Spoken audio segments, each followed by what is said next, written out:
And hey everybody, welcome to AV Epochs. Tonight, raise your Jolly Roger as we get to look at some Pirate Borg and the Kickstarter Down Among the Dead. We are so excited to have Tyler from the Pirate Borg team running us through a game. Thank you, man, for being here. As always, chat, let me know how sound resounds in your ears. We're getting double sound. Double sound. At least that's what 𝕻𝖏𝖆𝐵𝒃 said. Well, ahoy, happy to be here. Yeah. Hello, I'm Jacob from Avenue Studios, for you who don't know. No, I think chat's messing with me. Thank you, chat. Yar! Welcome, guys. So a real quick shout out to Jesse from FAEs AR. Of course, check out their Kickstarter as well. Links in the description. And John from, remind me how to say it again, Illuminacrum. Yeah, Illuminacrum. Yes, awesome. That's a so cool check out name. their channels. Thank you guys for joining. We are going to talk a little. I've got the Kickstarter up now, so I first want to turn it over to Tyler. First of all, sir, thank you so much for being here, running us through a game. What is going on? Because I'll start this out. Jake's going to really lead this, but I got the link for the Kickstarter, and I was like, wait, Jake, this was funded in 2 minutes. Is this the right link? Yeah. Crushing it. It was nuts. So just to give you an idea, for anybody who doesn't know, my name's Tyler Stratton. Luke Stratton is my brother, my older brother. And he is the creator of Pirate Borg. He wrote it, he illustrated it, he laid it out, he did it, the whole thing. And I wasn't even a part of the company until a couple months after I started jumping in. I am the quartermaster for the company, so it's my job to take care of the crew. I do all the community outreach, event coordination, and management. And now that we've brought on 𝙏𝙗𝙗𝙗, who's our master of marketing, he's like covering the Kickstarter, and he's clearly killing it. So just a couple dudes in our proverbial basements, Luke literally in his, me in my office upstairs, but, making games that we want to play. And I think that's like the weirdest thing is like when we spend money on advertising or we push it, it's not because we want to make more money. It's just we really think it's really fun.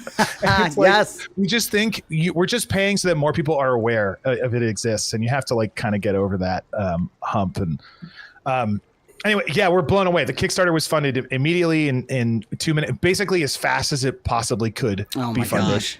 Gosh. Like it takes that long to click through. Yes, and right.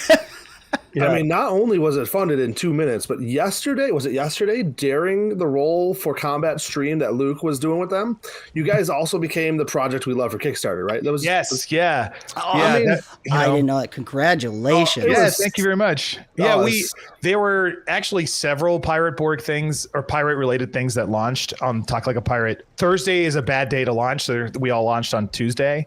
So there's I think a little bit of like competition of like who's going to get the spotlight and stuff. But we're so ecstatic to have it. The people at Kickstarter have been great. The people at BackerKit who have been helping us and Launch Boom. It's just like we're very thankful for the whole community. I mean, most of all, we're thankful for the players and the community. We have a thriving Discord channel, and I just felt when that launched, I felt like, I don't know, this is a deep cut, but I felt like Hugh Jackman hacking during the movie Swordfish. That was just like, yes. Like just answering people's questions. Like, yes, you can do that. Oh, no, we typoed that. Okay, we got to, it's so awesome. It's really fun. It's incredible. Like we're hoping to get to $500,000 by the end of the Kickstarter. Like probably like maybe we could get there. And then we got there, a couple days ago. We passed 300,000 in the first 36 hours. Like it's just it was nuts. Yeah, there's still 21 days to go. So like you're not done, man.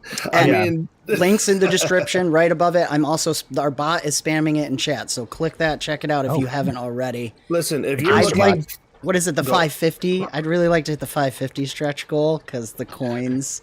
I like me some bits and bobs. Absolutely. Well, that's the cool thing about this system. Oh, go ahead. Yeah. No, just like you got bits and bobs fit with this game, period. Like when you're playing in person, to have all of the little knickknacks, just bring it to life. So what were you going to say? Sorry. Oh, no. It's just the game, like... There's so many, like the book is great and simple and easy to use, but it's a pirate game. So they're like, oh, we really love naval combat and a map and tokens. And we use Devil's Luck as coins. So we'd love to have, some coins, to do stuff. And the like sound. Exactly. Oh man. I got to make sure I have those just for sound effects today. Yes, dude. So I mean, there's so much here. Let me, so we don't spend forever. I guess we'll just like dive into a couple things. The main thing of the Kickstarter is that this is the expansion to Pirate Borg. It's the first adventure book. It's called Down Among the Dead, and it has 3 major adventures in it. We'll talk to those as we come up in it, but it also has like extra GM notes and house rules, 2 new classes, a couple of one-shot adventures as well, like single spread adventures. And then we're probably adding even more content after that from all the stretch goals. And it'll be the same quality as Pirate Borg, I think it's like 120 something pages, but it'll have, with the stretch goals now, it's embossed and spot glossed and has 2 ribbons. We were talking about ribbons behind the scenes. It'll have the same Munkin paper that Pirate Borg is printed out of. I could just rub my face on that paper. That's so nice. When I first got the print, it's like got a little cream tint to it. I was like, oh no, Luke, all the whites, they're like a little bit off white now. And he's like, good. Totally planned it. That's so good. Yeah. So the adventures here. Oh, go ahead. Sorry. I was just going to say too, because you were telling us behind the scenes that Luke does all the art for this. He draws everything. He's a one-man band on it. I'm not a writer. I'm not an illustrator. I'm a coordinator. My job before this was an assistant director in film and television. That's why I live in Los Angeles. Oh, wow. So awesome. I coordinate people, and so that's what I do for the company. Yeah. But yes, he drew it all very Darkest Dungeon inspired. It's like Sea of Thieves meets Darkest Dungeon. Yep. Oh yeah.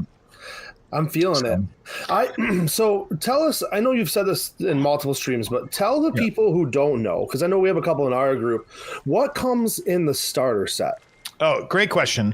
So shown on screen here are the 3 adventures. We're going to play one of them tonight, Lost to the Locker. But if you scroll down a little bit more there, Dan. So the starter set, it's actually kind of more apt to say it's a full adventure box that gives you everything you need to run a 4-part adventure called Trapped in the Tropics. But it also comes with the player softcover book, which is it is the same 56 pages that are in the front of Pirate Borg, just in its own book that you give to your player that's spoiler free. That's in the starter set, deluxe. That's in the box. Starter set. Yeah, it's very much influenced by the Arkham horror starter set that just came out, and also like the Alien starter set that has like a reduced rule book and the whole adventure. So this graphic breaks down everything. We have the player's guidebook, you have the core box, and then you have the adventure Trapped in the Tropics. And the box is a full inch thicker than it needs to be to hold everything inside. So you can put all of your extra zines and stuff. You can even put the book. Literally, you could put a copy of the book in there, or your GM screen.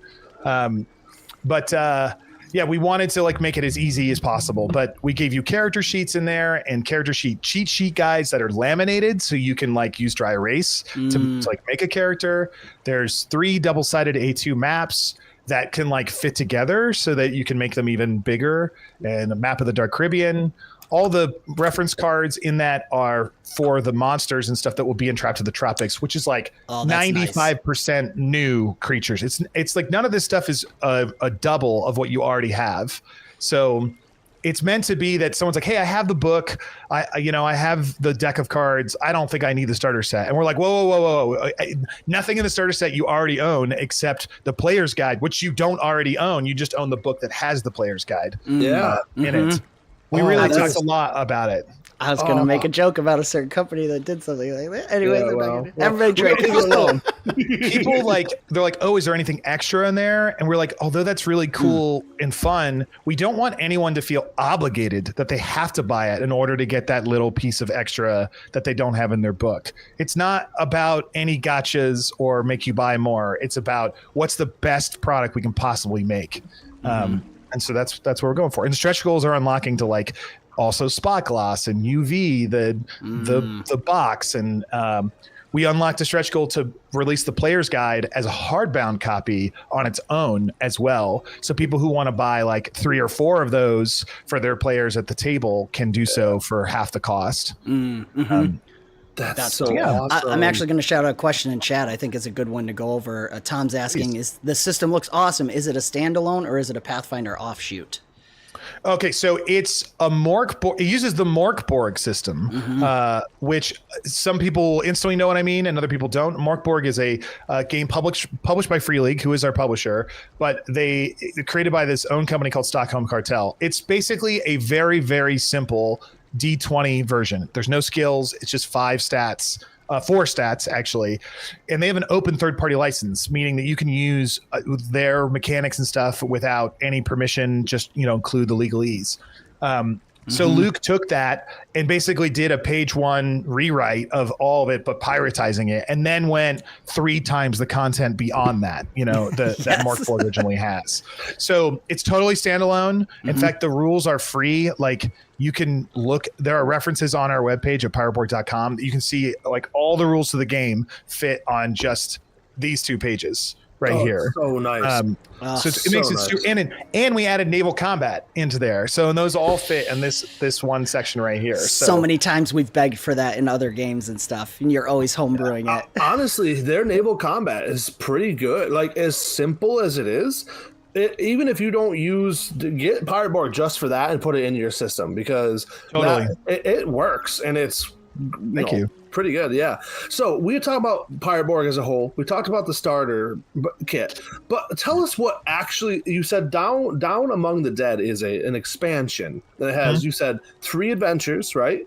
Yes. Yeah. And a ton of extra monsters coming in, and there are a table for rolling your own Jolly Roger. There's tables for more tables for Island. Like, tell us about some of the tables that we get to roll on. So the Jolly Roger one is really cool. It's built so that you can roll and create your standard normal flag, but also you can add flags that have 3 icons on them or extra large, or the one that I came up with on the special table that Luke was like, oh, that's going in, is it's on fire, but it's on fire, but never burns. It's so always there, or it glows in the dark or different things like that. So it's cool that you can be like, oh, you see a ship on the horizon, you can use the ship generator table in Pirate Borg that you can generate what its flag is. You can generate the captain and so on. And then there's also a really, really useful one is there are two I'm really excited about. One is just the like official house rules. We have like a whole list of like potential house rules of like how to make the game more deadly, how to make the game more heroic, how to speed up naval combat. Two of my favorite are if your player is wearing anything in real life, their character automatically gets to have it. So for you guys, you get bandanas, right? Yes. And Totally planned, by the way. Totally. Yeah. Love the uniform. And another good one is that if you drink rum or grog in real life, you automatically pass your toughness check for drinking rum or grog in the game. Oh no! I gotta go grab some. Yeah. So there's a bunch of fun ones like that. Dude, and yeah, that's it's so also awesome. Really listening to the community. When it's really common for people to come into the Discord having never been there before or spent no time and like not complain, but like voice their concern about something. And we're like, yeah, we hear you. It's really easy to fix. You just do this and you can do whatever you want. It's your system. But we've taken those type of notes and been like, okay, people talk about this enough. Let's put it in print. Let's give these suggestions in print. That's awesome. Then the other one that's really fun is there is skills of the, oh my gosh, I forgot the name. There's like a skills or abilities section. And what that is instead of leveling up your character, like I'm a buccaneer and I'm gonna get better at the shooting ability or tracking ability. Instead, you can take one of these skills of the Wafered Seafarer. I forgive me, I can't remember the top of my head, but and those are abilities that provide you more, or features in the book that provide you more features, but they're like specialized to something specific, such as this makes you better at sailing or coming about action, or makes you better at tracking, or makes you better at cooking, or something that's like a little bit more focused, but they're universal. So anybody at any time can take those. It's just like an extra way to level up and stuff. Well, and that's cool because the idea of like, we could all be the same class, but that could be a different variation. So depending on what you're doing at your table, I love that you're giving these options. That's fantastic. Yeah. And if you play a long time, like after you get out of like the 10 HP range, it's kind of hard to die. It's harder to die than you would think, with Devil's Luck and being smart players and gunpowder going through armor and stuff. So we just ran a 3-month long West Marches campaign with about almost 100 players. It just finished last week. Yeah. And so we had a lot of, we call them pirate legends, people who had played leveled up at least 7 times. And so we're sort of farming them for feedback about like more information of how can we give people advice on what to do when your characters become this powerful and stuff. And other than just like throw bigger monsters at them, like obviously you can do that. Yeah. Now, speaking of bigger monsters, is there going to be like really big monsters? Like I know we have the Kraken and we already have some pretty big monsters.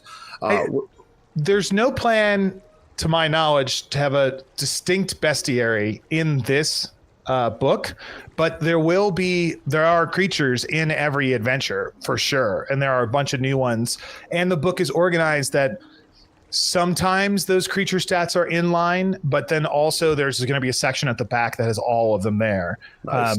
So it kind of makes a bestiary of what was in the adventure as well. Awesome. So yeah go ahead. No, please. We have a question in chat. Can I have a parrot? How about you tell them what kind of parrot you can be? Can you have a parrot? Absolutely. You can be a parrot, my friend. Yeah.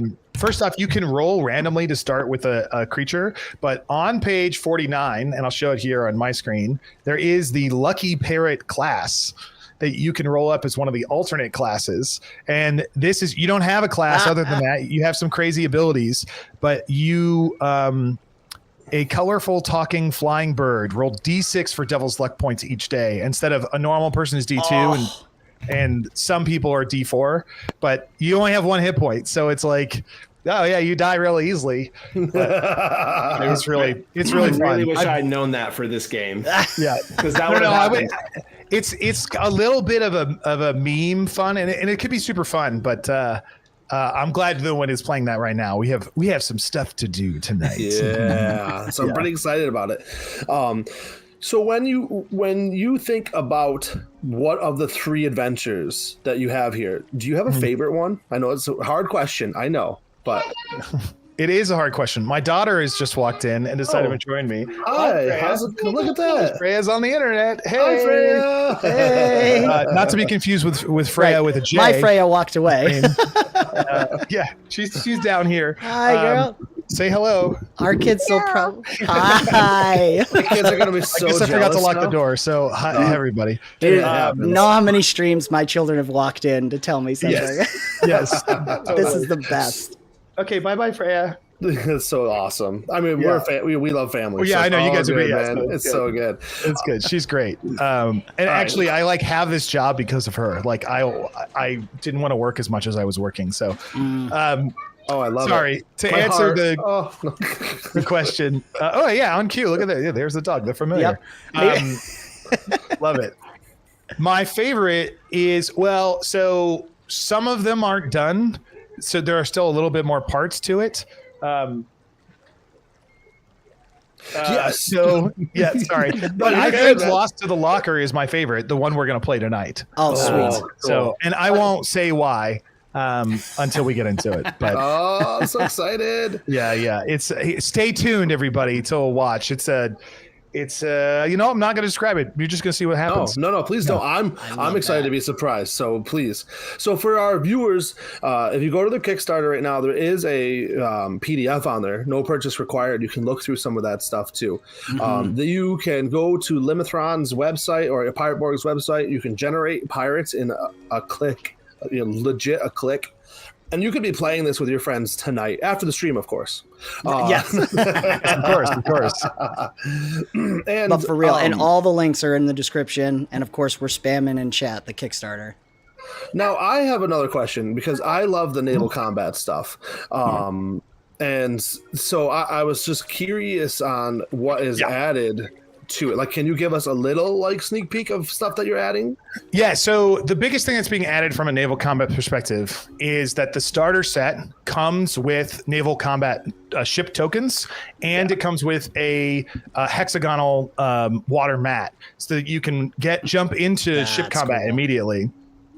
But we also are making just a $15 token pack that comes with every type of ship. There are 9 different types of ships, but it comes with not just one of each. It comes with 3 of each or something like that.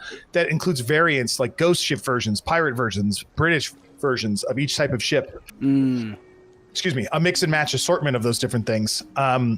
And the idea is that you buy that, which also comes with the fold-out water mat, and then you can immediately sit down and start playing in a naval combat with the rules in the book with it. You don't have to. You can totally do it theater of the mind, especially if you are only doing one ship versus another. But the rules are built to allow for there to be 10 ships versus 10 ships, which we have done in our West Marches campaign, and it worked very well. That's I love it. That's a good way to test it too, in West Marches style stuff. Yeah, there's a neoprene water mat there too, which we have the 3 foot by 3 foot neoprene one. But there's no expansion rules to it specifically in this book, because the Down Among the Dead is more an adventure book with extra goodies than it is a full-blown setting book, because that's the Dark Caribbean, which is our next big book. We pushed it off of this year because we wanted to be further along on it. And that will have 54 new NPCs, 54 new islands that are fleshed out, full maps, decks of cards, everything that people are asking for that isn't in this one will be in that one. Awesome. Slight side note, but I think I heard Luke say that that's his dream is the Caribbean one, right? He actually set out to make that book first. Okay, and then was I think I need to make my own game first, because 5e just doesn't really do what I want it to do. It's too complicated and crunchy. Everybody drink. Yeah. It wasn't. It's not a complaint. It's just reality. Right? Just reality. It's just that game is built for a certain type of thing, and you're dirty pirates. Yes. So it's true. That's so fun. Yeah. And so each of these adventures, how long would it take roughly to complete from cover to cover? So they're probably, if you ran them as written, I would say 3 sessions plus or minus if you wanted to do everything in there. But easily You can run them as just a one shot, which we're going to do all the time. And we'll publish guides on how to do that on our Discord for our Harbor Master program, people who run games for Pirate Borg. So the Game Masters, Harbor Masters. But then also you could expand on that so much and so easily. Instead of spending just 3 sessions there, you could spend 10 or more at each location by just adding more content and roll tables and spending time. There's so many random generators just in the book. Yeah. I mean, you could make it last a long time. Yeah. And so I had a question. It just slipped out of my mind. That's okay. Oh, well, is it still as terse as the book? Like, there's a couple adventure paths in the Pirate Borg, and I'm not complaining. It's a great thing because I love the idea that it's quick, snappy, to the point, and then you let the rest just flow out of your mouth as you're improving. Like, is it the same way? So the Curse of Skeleton Point, the adventure that's in the book, is a sandbox adventure. Ooh. And it's laid out in a way. So this is in the core book that's out already. Yeah, right? Yeah. This is it really provides a spot that you could spend 2 sessions on. You can spend 20 sessions on, and people have done that. That one's a sandbox, but then what we ended up doing is that people who are new to OSR, which there have been a lot of people, old school Renaissance games, they needed more guidance of like, I'm not really like a sandbox. I'm not ready for that. Like I need, like, tell me what to do. So we made Buried in Bahamas, which is our introductory scenario, which has notes in the margins that like tells you exactly like, this is a good time to give someone devil's luck. This is a good time to kill a player. Stuff like that. Good things to know.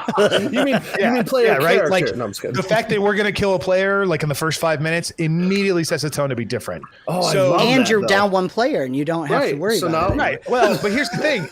It's pirates, right? Like by our very nature, there's another dirty scallywag right next to me in my crew. So unlike other games, like there's almost always another pirate right behind you. Yes. So it's way easier to just be like, okay, you're dead. You got to miss one turn, but roll a new pirate. Oh, you don't have time to roll a pirate? Limitthround.com/random pirate. Okay, you have a new pirate. Go. Like, yes. So it's very nice. easy. Yeah. So it's about breaking people out of that mold. Yes. So to answer your question, how are these? Is that like these aren't intro scenarios, but they're not sandbox either. They're laid out in this like very unique, different OSR style. And if you scroll up to Into the Maelstrom, the purple and blackish one, Dan, it's laid out that's like the map is like on the same page and shows you its different rooms. It's like a dungeon crawl, but in a ship. I love that ship with all the numbers. I want that. Just send me that picture, please. No, I'm just kidding. Yeah. Exactly. It's like, it's all different than what you're used to seeing in a way that makes it easy to run at the table. And that's what is key about it, is that every adventure, none of them are linear, that like you have to start here and you have to end here and you have to go in this order, alphabetical, to get from A to Z. But they all are like, here's the alphabet, do it in whatever order your players choose, like, and here's how they interact. It's also like Luke hate running Tomb of Horrors and finding out that he like didn't know if he had misread something or he had to read it all the way to the end to make sure this NPC doesn't matter later. So how it's written now, it's like, everything you need to know about this person, this character, or anything like that on this page, and that really helps in the style of it all. So they're all written with that in mind. That's fantastic. Yeah, I'm super pumped. I'll be running it as a recent Harbor Master joining the crew. I will be running a lot more Pirate Borg. I love pirates. I love ships. I'm excited to see this. Thank you so much, 1, for being here, 2, for having such an amazing product, and 3, sharing all of this information with us. But thanks for having me. We are nearing the end of the interview. Who wants to see some play? Yeah. Who's ready to play? That's the real question. Yeah. Awesome. Thank you again, Tyler, for talking about your product. My pleasure. We're on our way to our next stretch goal. We're hoping to get to the 600,000 stretch goals. So tell your friends. Also, you can always late pledge back later. Don't spend money if you're uncomfortable. Like, if you want to play and you want to play for free, we play games on our Discord all the time. So, you it's just about one the more community. thing on me. as one who likes to create content, I went and looked at your license, and I mentioned this before the stream. And guys, if you want to create content and that's pirate based, I'm telling you, go check out their license because it is fantastic. They tell you to go make doubloons. They want you to make money. Yeah, do it, man. If you can make money because we made something, like, awesome. Tell us about it. On top of, they encourage you to write and like what they have so that you can be part of the, as Tyler said, the ecosystem. So guys, as a company, you're not just supporting a cool game. You're supporting awesome people like Tyler, Luke, and the other gentleman whose name I forgot. I'm sorry. Zach. Yeah. He's a new addition. He's awesome. That's we so like cool. to say part of the ship, part of the crew, you know? Yes. So join us, please. I want to sit in one of your business meetings just for the beginning, just to hear the hype. No. Oh, yeah. Wait. Yeah. It's a lot of, we don't have time for that. Okay. All right. Yeah. Awesome. Time is the constraint, but Always. always. Well, speaking of that, we are on a time constraint for tonight. Tyler's going to run us. I get to be a player, guys. It's been a while. Awesome. I'm pretty pumped. So I'm going to do my best to not steal the show, Tyler. Please put me in my place if I'm going too far. No. I'm here to facilitate. I'm just the storyteller. You're the story being. Oh, yeah. I love it. All right. So I guess at this point, Tyler, where are we? What are we doing? Oh, and real quick. Yes. Sorry. Little business chat. You can Rumble Rant or Super Chat during this game. $5 buys us, the players, or the Quartermaster, I'm going to say, a Devil's Luck. And at $10, you can buy a new ability. So that's for the players or the GM. If you want to hurt us. So $5 or $10, check that out. And if you want to look, if you have the book and you want to look at an ability and give that ability to the player, totally fine with me. Go nuts. And if we hit $50 on the stream, that doubles. So if we hit 50, hey, if we hit $50 on the stream, I will up my pledge. Oh, well, hold on. I got to go make a donation real quick. A second. Hell yeah, guys. That's awesome. All right. All right. Shall we begin? Let's do it. Yes. Just kidding.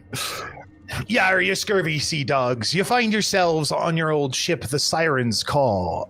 A decent sloop of modest size. He's got triangular sails on the front and the back, and a square sail in the middle. As you look around at your small, measly crew, there be but just 5 of you looking around at each other. You're holding out there, and we'll say, Whistler, Dan, you'll be standing on the port bow, holding the new treasure you've acquired in your hands. It'd be a map that's very, very special to you indeed, and you've been studying it now for weeks, not quite sure how to read it and make it about. But we see you, sort of the camera pans over, and we see you on the front of the bow going over open ocean, not even near the water. And what do you look like here, Dan? Can you please describe yourself? I gotta double check my token and see. Let's see. I'm a large man. Whistler, I won't talk like a pirate the whole time. Just don't feel like you have to. Silly voices and digital dice is how we tell a good story. So Hell yeah. We'll do it. Whistler, he's quite a good-looking chap. Strong beard and a hat, and he's looking out with quite a smile on his face. His muscles tensing and rippling. What you got there? The map. Where'd you find a map? What? We just got it. Didn't we do that together? We pan over and we see. Why don't you describe yourself? And who do we see now? You look at your companion here. You see a rather he's thin man who is he has the beard. He has one of his eyes is a little crooked. His he definitely seems like maybe he's missing a couple of loose screws. Maybe he's been bonked in the head a couple of too many times. Rags, bandana, and he always tries to keep his boarding pike nearby because you never know when we need to board a ship. And it's Krusk, right? That's how you say it? Yeah, it's Krusk. Yeah. Krusk. Very good. Krusk. Yes, you had admonished that your quartermaster who's on board, Blackwood be his name, arrived and gave it to you and said the map. It said he didn't tell you much except he gave you a heading and said there's going to be treasures unfound that you will never beyond your wildest dreams, and you've been following it now for 3 days and 3 nights out into the ocean. But right about then, John Paul Jones comes up, and John Paul, why don't you tell us what you look like? Yes, named after the American Revolutionary War hero, not the Zeppelin bass player, although he is also equally as cool. John Paul, modeled right after the men, so very nice. He considers himself more of a privateer than really a pirate, but sometimes you get your hands dirty. Very nice officer's uniform, a little rapscallion-y, a little frivolous.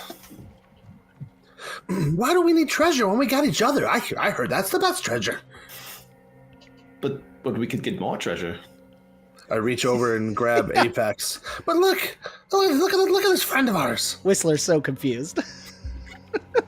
If there's gold, we've got to keep the grog flowing, so I'm in. Apex, what do you look like? I'm thin, emaciated, obviously ravaged by alcohol and too much time out on deck. Poor, shabby clothes, but my prized possession is my wig and my hat. I've got a musket. I'm called Apex, but kind of hard to... I don't really look like I'd be the apex of anything. Yeah, like constantly just clutching my pot of grog and slurring and just out for good times and dirty deeds. Nice. As you guys are sort of arguing amongst back and forth, you're getting closer, or you're getting deeper into the open ocean, and you hear the clunk, clunk, clunk of the familiar now sound of a Blackwood's grimy barnacle encrusted peg leg come up on deck, and he sort of rummages for you. Unlike the rest of you, he's like dirty and just always just a little bit wet. He's got this big black trench coat and large trench coat and tricorn hat up top, and he goes, have you discovered the secrets to the map yet? Oh, I probably shouldn't be the one doing that. But yeah, so the map is just like this parchment, and it's like it's black. It's like blackened and green parchment, but there doesn't seem to be any like readable markings on it. You can't really tell how it's an actual map or what values it has on it. So there must be some secret to unlock it. Gentlemen, would you like to look at this with me? I can't make head or tails of it. Do we call him Captain, the Blackwood? No. He barely works along the crew. He's chartered you guys to be to take him out to sea in the promise of equal shares of the treasure of this unique map from a faraway land. But that brings up a good point. Every ship needs a captain, if not to command them or to control them, but someone who makes the calls of what to do during combat. This is actually a real thing about how pirates worked. You could re-elect the captain at any time except during combat itself. So the four of you need to elect somebody to be captain officially, and Blackwood will refuse. He's not interested. Okay. Does chat want to pick a captain? Ooh, let chat pick the captain. I like that. But while chat picks the captain, I'm going to come up to Blackwood. Blackwood, you listen, we try to keep the ship clean. I need to scrape your barnacles off like we scrape them off the ship at port. Please, allow me. If you scrape off my barnacles, I'll be scraping off your nose. And he holds up, he's got a hook on his left hand, but it distinctly is like carved into look. It's made out of metal or cast to be like a fish is actually in the shape of his hook there with like a pointed edge. And it also has a couple barnacles growing on it. He must spend time sitting in the water or something, treating it. I don't understand how... Whatever, fine. I'll get treasures anyway. I'm getting the pull up. Yeah, I already see 2 votes for me. I don't know why. What is this? What? One of them said chaos will sure ensue if you pick Jacob. The power of friendship. Jacob, what's your character's name again? I'm forgetting. Krusk. Oh my How word. dare you? I'm sorry. I lose a point for that. Okay. I'd be brooding over the mysterious black parchment map and Here are trying the to options. make details of it. I'm going to have the poll up in 1 hot second. Okay, cool. Jesse, what did you say about what were you looking at the map again? Okay, so if I caught that right, it's like a black parchment map with indecipherable. What do I see on it? It's like they look just like green splotches and little lines and stuff, and you're not really sure. Pour your alcohol on it. That's what I'm. Yeah, so I'll pour out a little bit of grog on it, cursing the waste. Any result? Yeah. So when it gets wet, it sort of shimmers like the way that when there used to be something sticky onto something, it has like a little bit of residue in certain areas, and it does sort of react just a little bit, but you're not able to make it out. Can I hold it up to the light and look at it just so to? Yeah, when it gets in direct sunlight, the sheen goes away. Chat, you can type the name in the chat to vote. Just the name by itself in chat. Well, that's There we interesting. go. I've never seen that. Cool. Liquid. It allows us to maybe multi-platform. Maybe blood, salt water, blood. It seemed to react to liquid. Who's got blood laying around? He looks up at Blackwood. Blackwood sort of snarls at you. Let's see. Like if you take my blood, I'm taking yours. He's not the most friendly person. I like you, Blackwood. I think that we're going to get along just fine. Sorry, I go ahead. just swigged some grog and cut my hand and rub my bloody hand across the map. You now have a bloody, undecipherable map. Whistler was distracted looking out to sea and turns around like, what are you doing, Apex? Have you been drinking again? You know I've been drinking. Yeah. I'll go. I'd be worried if he wasn't drinking. In the distance, Paul Jones or John Paul, you see that the weather is just getting a little bit more foul. Well, Krusk has been lads, voted we gotta captain, I think. Figure out is Krusk captain? Krusk is captain. Paul Yeah, is undead. 3 votes for Krusk.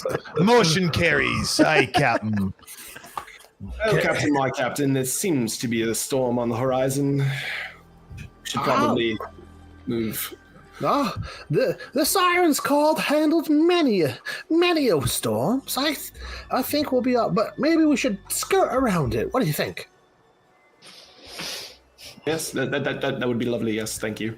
Somebody who thinks that who would like to man the rigging to bring the ship about to come away from the storm. Whistler's got it. Come on, Whistler. Aye, Captain. Aye, make me an agility check then, Whistler. All right. Also, shout out to my boy 𝐻𝑒xeter. What's up? I see you in chat. Yeah. Look at all these people in chat. What's up, guys? Welcome. All right. What did we roll? You do well. You pull the rigging and you batten down the hatches and secure things, and the ship comes about and turns in time as the storm comes up rapidly and quickly to you.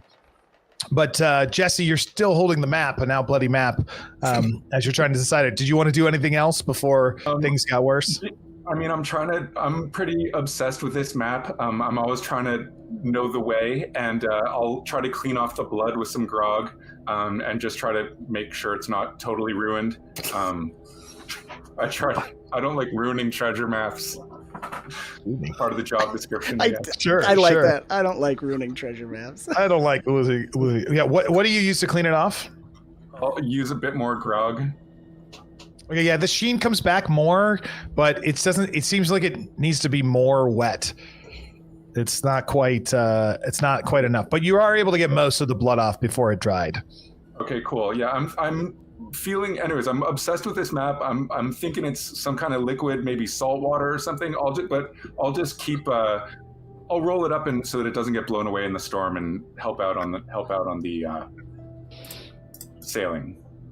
Okay, very good. So the storm rages and it gets deeper and more intense, and all of a sudden, before you know it, it's just like a bunch of us are dads here. Just someone goes, "Storms are coming!" and right at the beginning of Little Mermaid, it's just you get blasted, and as it intensifies, even worse and worse. Everybody make agility checks here to see how you can handle the raging storm that's swirling around you. Yes. Hold on, Blackwood. Whistler's just laughing. The difficulty here is 12. So you can always assume it's a 12 unless I say otherwise. So John Paul Jones fails. Now, however, in Pirate Borg, you have Devil's Luck. Each of you needed to. So actually, let's do this really fast. Everybody roll a D2 to see if you have 1 or 2 Devil's Luck. If you're a sorcerer or a zealot, you get to roll a D4, but none of you are. So Whistler has 2. Nice. Great. Jetty has 1. Apex has 1. Okay. Wow, that was rigged. Our guest got half. Oh, that's 2. Yeah. Oh, what? Isn't Jetty is Apex? I am Apex. Yeah, I've got 1. No, what? John Paul, what'd you get? I don't know. I'm confused. A 1. Oh no. Oh, interesting. Am I attached to Jetty? If you were clicking on them, you guys own all of the tokens, so I wanted to be able to interact with them. So you have to be clicked on your own, I guess. Here, let me just try it again. Yeah, it's fine. Cheating! Cheetah! You can't have that luck. No, just kidding. It's coming up as Apex for some reason. I don't know. No, you're good. You might have them selected, maybe. I got my guy. We'll see if you can figure it out. I'm just going to keep moving for everybody who's watching's sake. You can spend Devil's Luck to reroll any dice, reduce the difficulty by 4, reduce the damage to yourself and yourself only by D6, neutralize a critical or a fumble, or something else that I can never remember the 5th one. But so if you wanted to use one now, you could, or you can hold on to it for more important things later. Since you brought it up, I'll use it. I'll use the point. Since I got all right, so I made little tokens here as Devil's Luck, so you can drag that token, put it back in the treasure chest up here. Yeah, here. So there's the one. So yeah, that's fun. Oh, that's awesome, dude. Yeah, and then these Devil's Luck coins, by the way, we made in the Kickstarter, and there's a set of 13 that come in a little bag. So these are the actual Devil's Luck insignia. So yeah, okay, so you got to re-roll. What's your new roll? A 9. Yeah. All right, so not good enough. If you wanted to spend another Devil's Luck to reduce the difficulty by 4, you could pass, but it's your choice. I don't want to spend all my fun in one spot just yet. The storm rages and it crashes into you, and it's shocking how much it overtakes you. You guys almost capsize right then and there. Blackwood is grabbing on and pulling down ropes, and you guys are grabbing onto this, and he's yelling, "Turn into it! Turn into it!" Like, and the swells are blasting you guys. Everyone grabs different ropes and it gets to their job, except for John Paul Jones, just gets thrown overboard immediately. And you hear Blackwood yell, "Man overboard!" as you go like drowning. So everybody make agility checks again, but John Paul make a toughness check instead. And real quick, we had 2 super chats for Devil's Luck.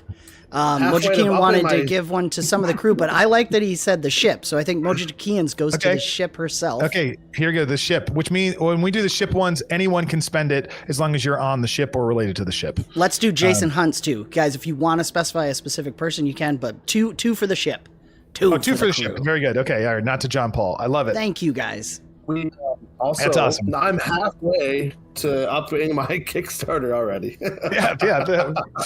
Heck yeah. No, not halfway. Sorry. Woo. No, you're 1/5 of the way there. The bar is going up. All right. I got John Paul, you're blah blah blah blah blah, and your toughness. You take a big old just gulp of seawater here, and now you're underneath the raging waters. Oh no. it's just the dark blue in like this graphic of the Lost of the Locker that's in front of us. This is what you're seeing as this water right here. As you just go stinking down, you know, your belt and boots are full of water, and you go down deep into the water. Everybody else is holding on tight as you're just getting slammed by the ship, by the waves hitting into the ship. And you see Blackwood come over. Who's manning the helm? That would be me. Really? I've got the drinking problem. I think it should be me. Fine, you can have the helm. Oh no, sorry, I got the map. I can't be a hog. You got it. I'll take the helm. So Krusk is at the helm. All right. So how do you want to do? The storm is raging. Do you want to turn into it, go like parallel with it, or turn away from it? Oh, we're going into it. You turn into the heart of the storm, and Blackwood reaches out from the rattling lines, and his hook just waving in the air as he goes, yes! And, Yes! you go screaming as the worst storm of your life goes raging, and you're completely unable to see John Paul Jones at all at this point. May I John. throw something out? Yes, please. Because Whistler rolled a nat 20 on his agility. I'm wondering, could he toss something toward where he saw John Paul Jones go down? Yes, you could, although he is under the water at this point, Right. for sure.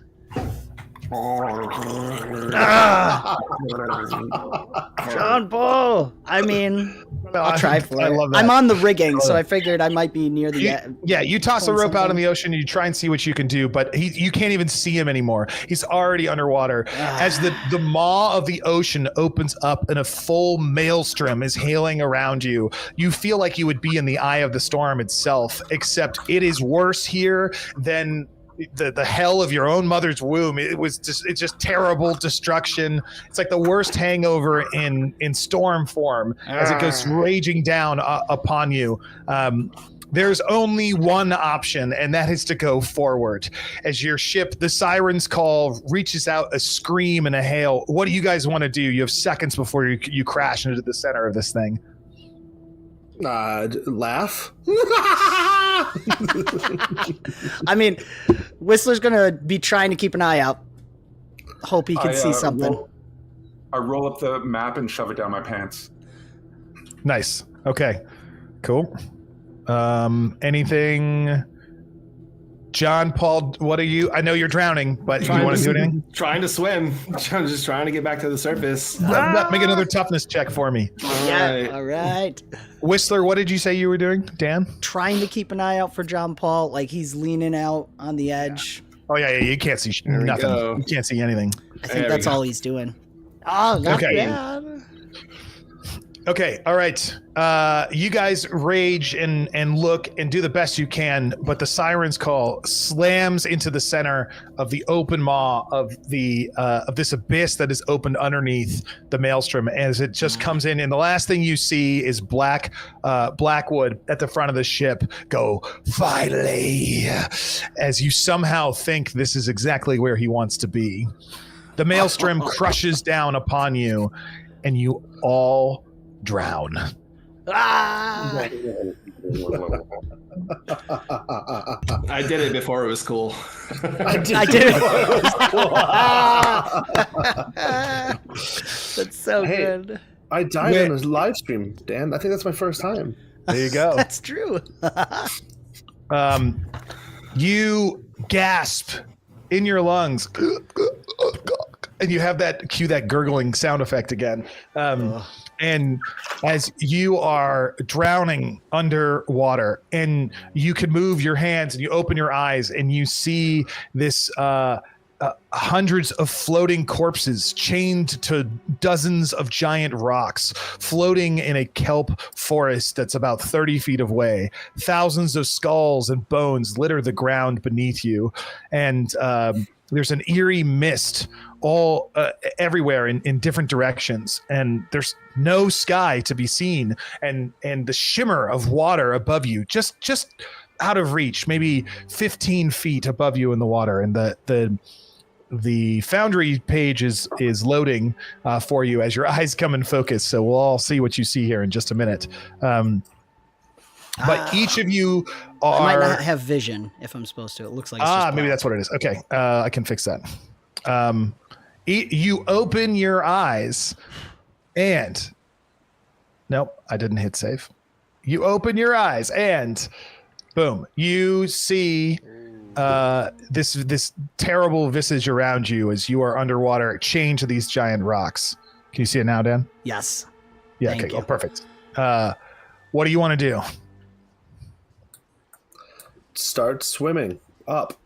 You start swimming up. You go not just 2 feet when clink. You see that your ankle is chained to the rock. I think Whistler would immediately grab onto the chain and see if he could pull. Okay. Yeah. Make a strength check. Oh, we're all different rocks? That's not fair. I'm just kidding. 13. Yeah. Who else is doing something? John Paul, you're there also. Yeah. Is there any way to use maybe a belaying pin to try and pick this lock? I don't know how big it is. Yeah. There is. Yeah, I guess there would be a lock. You could try. The belaying pin's really. It's more like brute forcing it. Okay. But yeah, make whatever check you think you like in there. I was hoping for agility. Go ahead. Yeah, you try and wiggle your ankle out of the rocks there. Yeah. I'm going to will myself into disbelief of this. Okay. Yeah. Make a spirit check for me. Yeah, that's right. I rolled a 5. You cannot believe what's happening to you. No. It's like Friendship was not the answer. You gulp in just a bunch of seawater as you're all underwater and drowning. Whistler, what are you doing? How'd the pull go? Did he get any nudge at all? What'd you get? 13. Oh, yeah. You're able to break the train. It's brittle and rusted. As you are now free of the chains now. You come off there and you're floating around. Okay. Kruska's still attached. And John Paul, what was your check? I got a dirty 20? Yeah. Oh, yeah. It's made for somebody like twice your size. And you're like comically able to slip out of it. You're also free. Apex, how about you?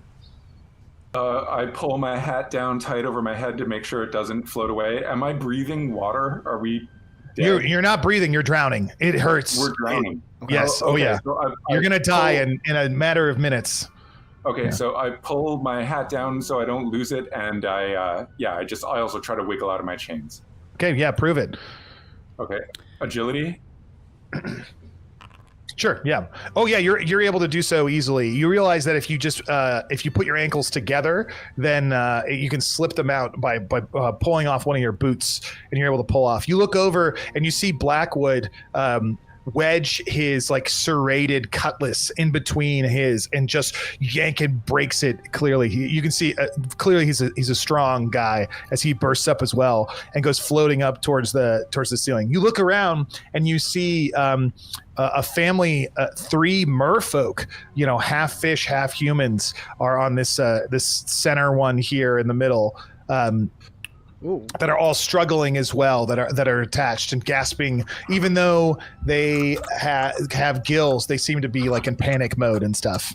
Quick lore check. Would that be a shock to us or something we've seen before? Yeah, there in the Dark Caribbean there are undead and deep ones and vampires, and you've seen some of those things. Certainly you've seen undead. You know that consuming ash, which is the ectoplasmic remains of undead, has psychotropic properties, and there's a whole black market all around the Caribbean for it. Okay. Seeing the undead is more common, but it's like not every day, It's like, oh, geez. This would be cool in other circumstances. All right, I'm going to try one more time to get out. And Whistler would be taking in his surroundings at that point if he's not already like lungs bursting. Yeah, I mean, it's definitely super painful. You only another minute or so of real time before you're gonna be drowning. Okay. 30-20. Oh, sorry. What'd you say you did? Agility this time? Yep. Okay. Yeah. All right. You're able to come free, and as you do, Krusk, and you look up, you see this large, longboat glide through the water over top of you, and this long, serrated, craggling disgusting looking scythe dip into the water and being used as an oar, just like in the picture here, as they go sort of sliding effortlessly above you. And it moves like it's being moved by a motor and not by someone like, rowing it the whole time. And through the shimmering green blue water, you can see some figures standing on the boat as well, but you can't make them out at all. So I think all of you guys are free now as you're gasping for the last bits of breath.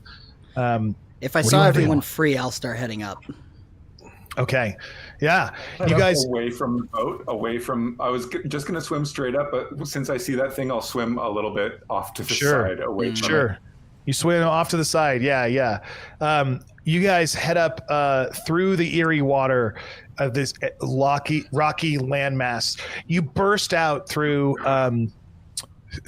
the ocean into a total black starless sky with gentle mist everywhere, making it really hard to see. And you cough a whole bunch back and forth. Let's see if I can get. I lay on my back and just do the float on your back and just trying to chill for a moment. Yeah. You look. There's not much to see here other than just the weird mists and somewhat eerily calm ocean. It's the type of ocean that's neither. Actually, let me describe it this way. When you're really far out in the ocean and the ocean's calm, it's it sways, but it doesn't sway that much. It's definitely just eerie all around. Did we have moonlight, or is it truly black sky? Yes, there's moonlight, but no source. Can we make out? It's omnipresent. Once we're on the surface, can we see that boat with whoever's on that boat through the mists? Yeah, Jesse, you're the first one to look, and you do see the back of the boat. Just some maybe a half a dozen lanterns, blue lanterns or something, sort of disappear into the mist and see their backs as they go away. But that's all you catch before they're gone. Whistler would give a shout. I start swimming towards my friends. Yeah, you're able to. So the boat is. Imagine it's not there, but you guys all are able to come up to the surface, and we'll do it like this on Foundry just to show roughly. That's awesome. That's hanging out in one sort of area as you guys are treading water here, and it's still real eerie because it's scary. If you look down below, you can still see dozens of drowning souls down there attached to more. There's some merfolk, there's some other humans, a man and a woman, and some toothless pirate further away that's blindfolded, all strapped to it. Some people that have already drowned in this area, but it's a bit of a swim to get to any of them if you want to. Oh man, that's wasn't that wild? Oh man, we're still alive too. What's the guy with the weird fish hooks name? I want to get a read on this guy. Blackwood. His name is Blackwood. He's heavy trench coat, thick build, real grumbly. He looks old. He looks like he's the type of person that's died a couple of times. And he's sort of yeah, go ahead. It seems like he wanted to be here. Is he does he look like he knows where he's going, or is he He is looking around and he's trying to get his bearings, but it looks like he's pretty uncertain compared, like you guys are also uncertain. He's not really sure which way to go, but he's quiet. Hey, Blackwood, where are we? I don't know. I have no memory of this place. Well, we can't be swimming forever. We have to find somewhere to land. I'll tell you something if somebody rolls me a D20.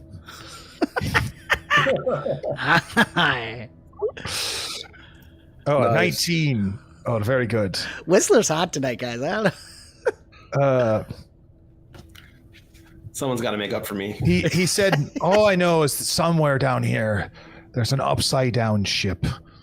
And I think that's where I want to be.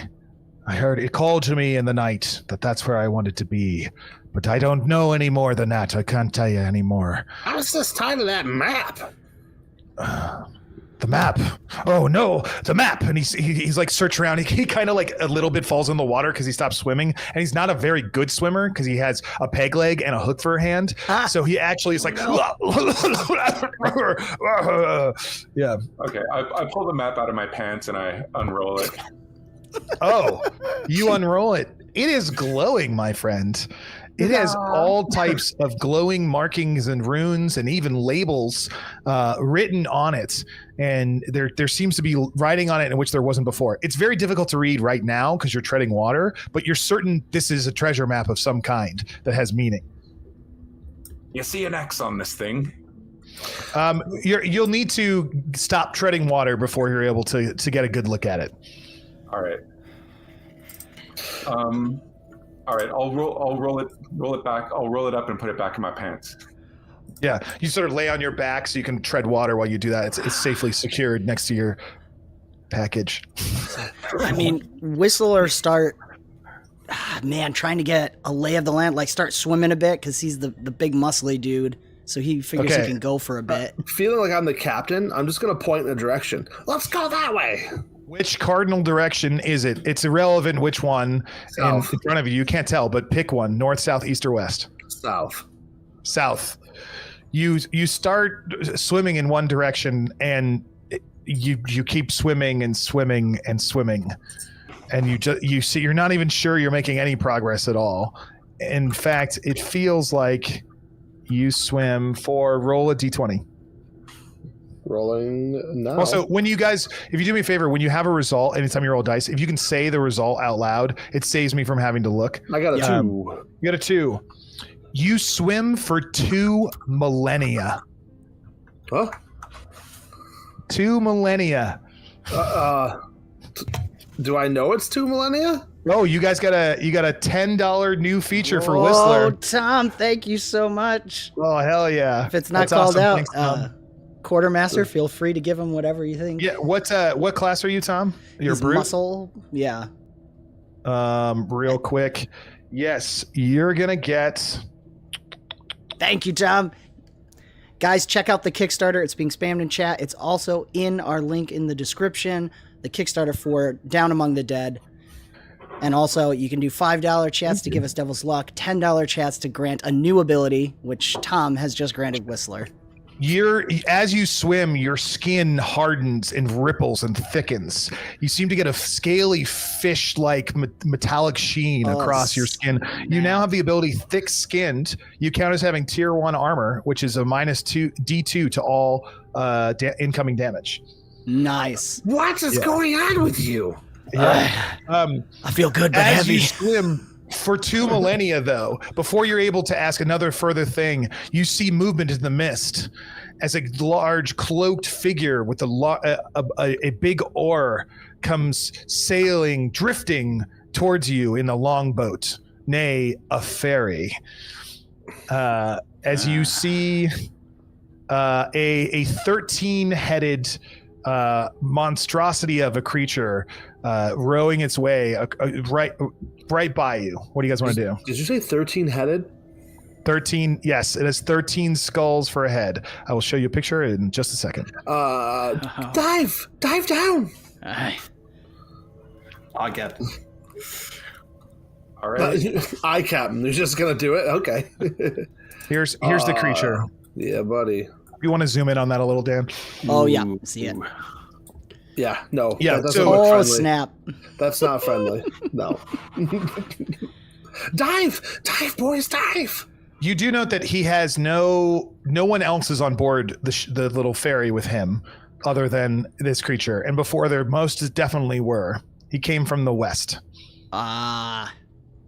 Does he have, is he the one with the scythe in his hand? Yes, absolutely. He has a Okay. giant scythe that he's using to row the boat here. I got Here, something take it about, out of here. I sorry? know. I was just curious. I got something backstory where I went to hell and hell rejected me. I don't know if I could have any knowledge or really? something. Yes, absolutely. You know distinctly who this is. Oh, This is sweet. Charon, the ferryman, and his job is to ferry souls to the underworld. Yeah. He carries this giant scythe, and you met him once in a terrifying nightmare of which you remember as your death. And he said, "Not today." That's all you remember. Boys, that's the death fairy.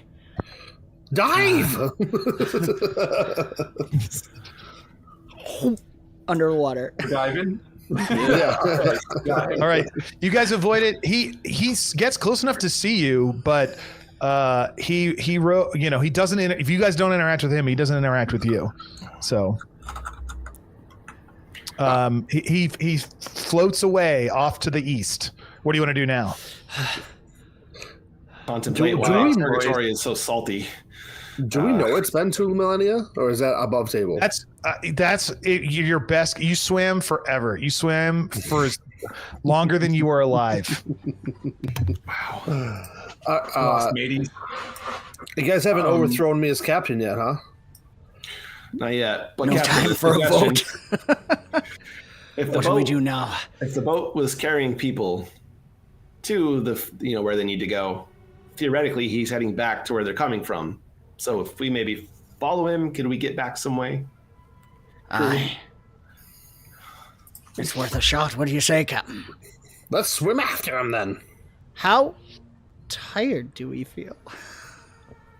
You feel very tired. You've been swimming for years, decades, millennia, but you're still swimming. You're just and Blackwood's going with us? What's that? Blackwood's just chilling with us? Yeah, he's just as confused as you guys are, except what he's already shared. Yeah. All right, we're gonna follow the ship this time. All right. Can we take a moment to check? Can we take a moment to check the map? I'd like to. We're lost we're in limbo. We're lost at sea. Can I open up the map and take a deep breath and swim underwater and just try to get a reading on where we are?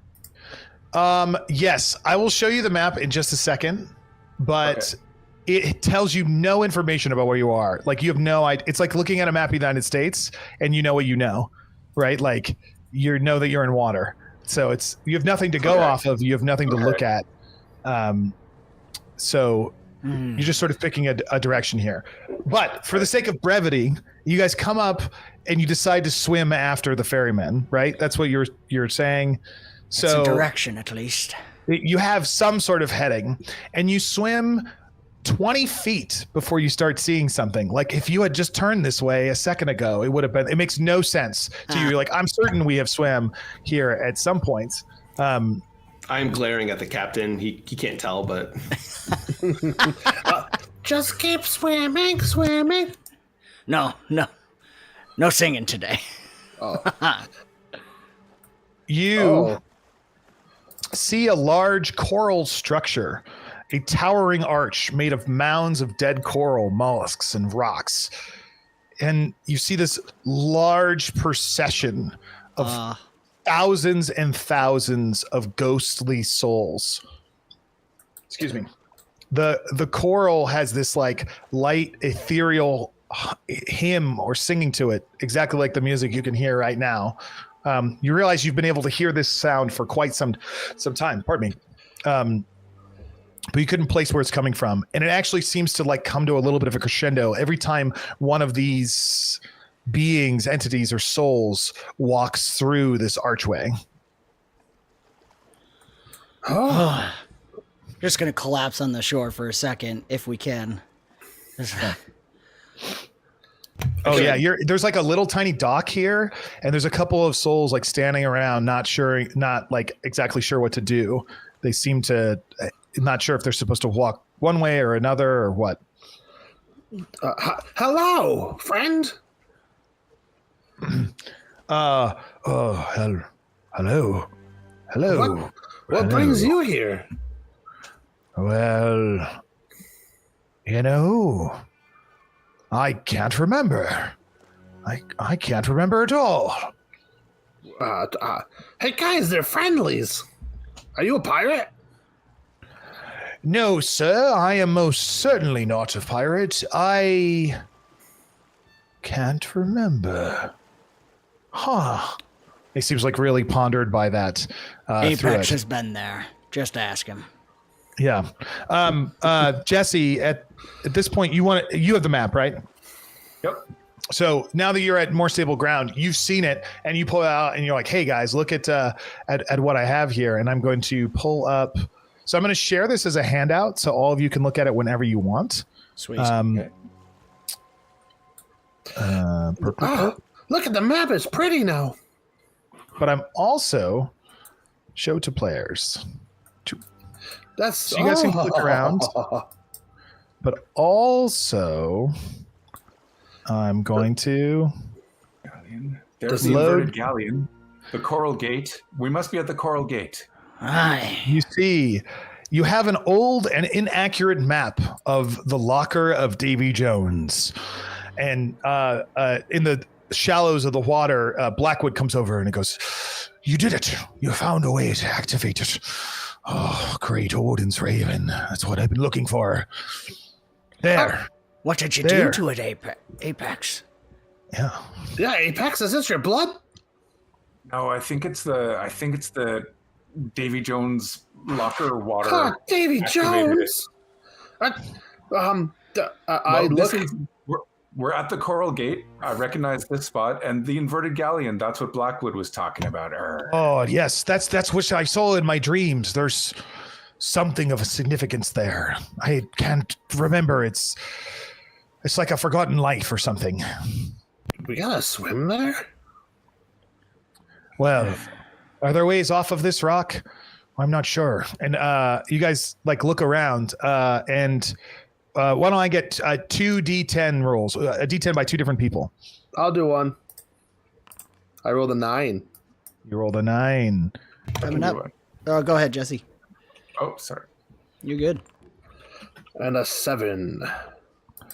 And okay, to the right, what you think is the right, which also for the sake of the map maybe feels like to the north-ish, is a deep sandbar. Many lost souls seem to be walking across that from where you guys are through what you now believe to be the Coral Gate across this sandbar. It just goes like maybe ankle or maybe calf deep at most from there. And to the left, I'm definitely reminded of my Zork days. That's like to the west, you find an arched bridge built from tombstones, coffins, and sarcophagi. Sort of reaches off of the edge of the sandbar and goes off to the west / to the left. Yeah. Before I want to see what happens if one of these souls walks through the Coral Gate. Can I lure one? Can I lure one through the gate? Sure. Yeah. You see another fellow who's standing there. He's actually in full plate armor. He looks like he's from the 14th century. And he's like, "Oh yes, interesting thing. I'll come with you, Squire. Take me onward, you say." And he draws a large rickety broadsword and sort of gallivants forward almost jauntily. And when he enters through the gate, and as you're standing there, you hear like almost a deafening just like that hemming music. But he seems totally unfazed by it otherwise as he carries onward, but now seems to be walking through the sandbar to the north. From before. I want to copy can I grab a piece of coral like his sword and walk towards the gate and copy his jaunt and everything? Yeah, you do all those things, but no matter how many times you move through the gate, quote unquote, unless you're with another soul, nothing seems to happen. In that, and you know these ethereal beings look different than you guys do. They're not see-through enough. I look down. Huh. Okay. Let's go that way. I mean, I don't want to swim anymore. No more. I've had enough. I mean, if this map is accurate, it seems there's some sort of bridges connecting things. Could we make it there? Do you think Port Oblivion will be fun? You hear the gentle like sound of a boat hitting a dock that you're all very familiar of behind you. Let's go. Oh, turn around and look. Yeah. There is a 20-foot tall, robed, 13-headed skeleton with a dozen lost souls behind him that are silently getting off of the dock onto or off of the ferry onto the dock as Charon is standing there. I need This guy. a feature. Hey, shout out. We got another super chat. Another from new Mark feature. Dirty Woods. All right, heck yeah. New feature for here's Captain Charon. Crust. What's your class? I'm a landlubber. Oh, then roll me a d6, please. Ah, I knew you were going to have fun with this one. oh, You're guys, gonna get we're almost the doubling. Woohoo! one. I rolled a What'd 2. You rolled a 2. Rapscallion, roll a d6 again. Rolling D6 now. 5. You now have the Lucky Devil ability. Grab a deck of cards. Awesome. This is an interesting one for this. This Do you want me to grab a deck of cards? no, you won't need it. It's all right. We got it built in. Oh, cool. And Oh, I'm dear. also going to give you. I'm going to give you Backstabber too. So actually, if your character is Krusk, Yes. so cool thing in this is you can go into the compendium and Drag you can and drop. type Backstabber. You want me to do it? I can do it while you. Shout Yeah, you can do out. it. Yeah. Thank you, Mark. Mark Dirty Woods. Awesome. Oh, Mark from Dirty Woods. What's up, Mark? I love that dude. I have his awesome. box. Oh, I didn't bring it up. Mark, your box is below me, full of pirate dice. So heck yeah. So yeah, I grab Backstabber. nice. Okay, and then Whistler, you can grab the thick-skinned ability and drag it to your character too, Absolutely. if you want. It's all built into the system, and the system is free. Just so everybody knows. So yes, the being that you've learned to know as Charon is standing there, and he's just eyeing you. But he's got 13 skulls, and they all like turn and look at different places. But there's like one's like smaller skull off to the side that sort of like turns and looks at is making this like noise at you as well. Let's move. But before we go running too far, behind a piece of coral, I happen to find a deck of cards and I snag it. All right, there you go. You now have a deck of cards that somebody left behind. Perfect. Speaking of Rapscallion, before anything happens, I have the Grog Master ability that lets me coat my weapons in poison. Nice. Okay. I would just like to make sure now that we're on dry land to do that. You now have a grog poisoned weapon. Love that. Perfect. Thank you. Thank you, Mark, by the way. Now I feel like I'm invincible. I can stab somebody in the back and with a deck of cards. You're a better Rapscallion than I am. Also, even though your ship isn't around, those 2 Devil's Luck, I'll still let you have access to, even though technically, like ship Devil's Luck's over there. But yeah, someone paid for it. We're gonna use that. Thank you. Yeah. Thick skinned. Oh, there's 2. There's thick skin and thick skinned. I don't know. It's whichever one gives you. I don't. Wow. I don't have every single ability The memorized. other so- one couldn't drag and drop, but the other did. So we'll go with that. Okay, there you go. You're good. Sorry. Okay, you guys are headed off. Which way do you want to go? Do you want to go north or west? Did we get in the boat? Just to I'll make sure. No, we're not in Charon's the boat. We're not. No, nobody Oh, said that they want to get in the I'm not getting in that boat. I did I'm not. going to stab you in the back. No, I'm just kidding. I got thick skins. No. That's never mind. Krusk, when you pick up that deck of cards, you notice that all 13 skulls turn and pay attention to you. Let's move. Let's move. Come on. Where's that handout for the map? Under the journals tab, Okay. it should have auto shown you, but let me click again and see if I can configure ownership. Here, I'll give you observer for all of it. Oh, But I'll click it again. Here, show players. It'll pop up for you right now again. Here we go. Thank you. Thank you. Yeah, but I gave you ownership so you can see it too. Okay, awesome. To the north, we've got Port Oblivion, sounds welcoming. And to the west, we've got the Star-Crossed Fort, and that's the quickest route to the Inverted Galleon. Let's go. Which way? I'm going to roll a dice, and the Harbor Master is going to tell me which way I go. I just start walking. 2. You walk west. All right. Okay. You start crossing over the rickety bridge of coffins, tombstones, and different wood items sort of haphazardly together. A couple of souls travel here, but not nearly as many as the ones that were headed to the north. Captain, roll me a d20, please. Rolling now. Someone else roll me another d20. 16 for me. Got it. 16. And a 10. 16 moments later, you arrive at Port Oblivion. You see... just have to activate this. And if you feel a little dizzy in the head from the passage of time. What were those moments? Yes, it was very quick. You see this. Oh. You see jetties and old fishermen and multiple different docks and crashed ships, barnacle encrusted all over the place. There's a tavern nearby and a workshop and a couple other shops and maybe a theater even. All sorts of souls mingle and rummage here. And you see a sandbar to the south with a bunch of lost souls crossing it, coming over onto this area as there's this makeshift town of jetties and rocks and hundreds of lost souls here.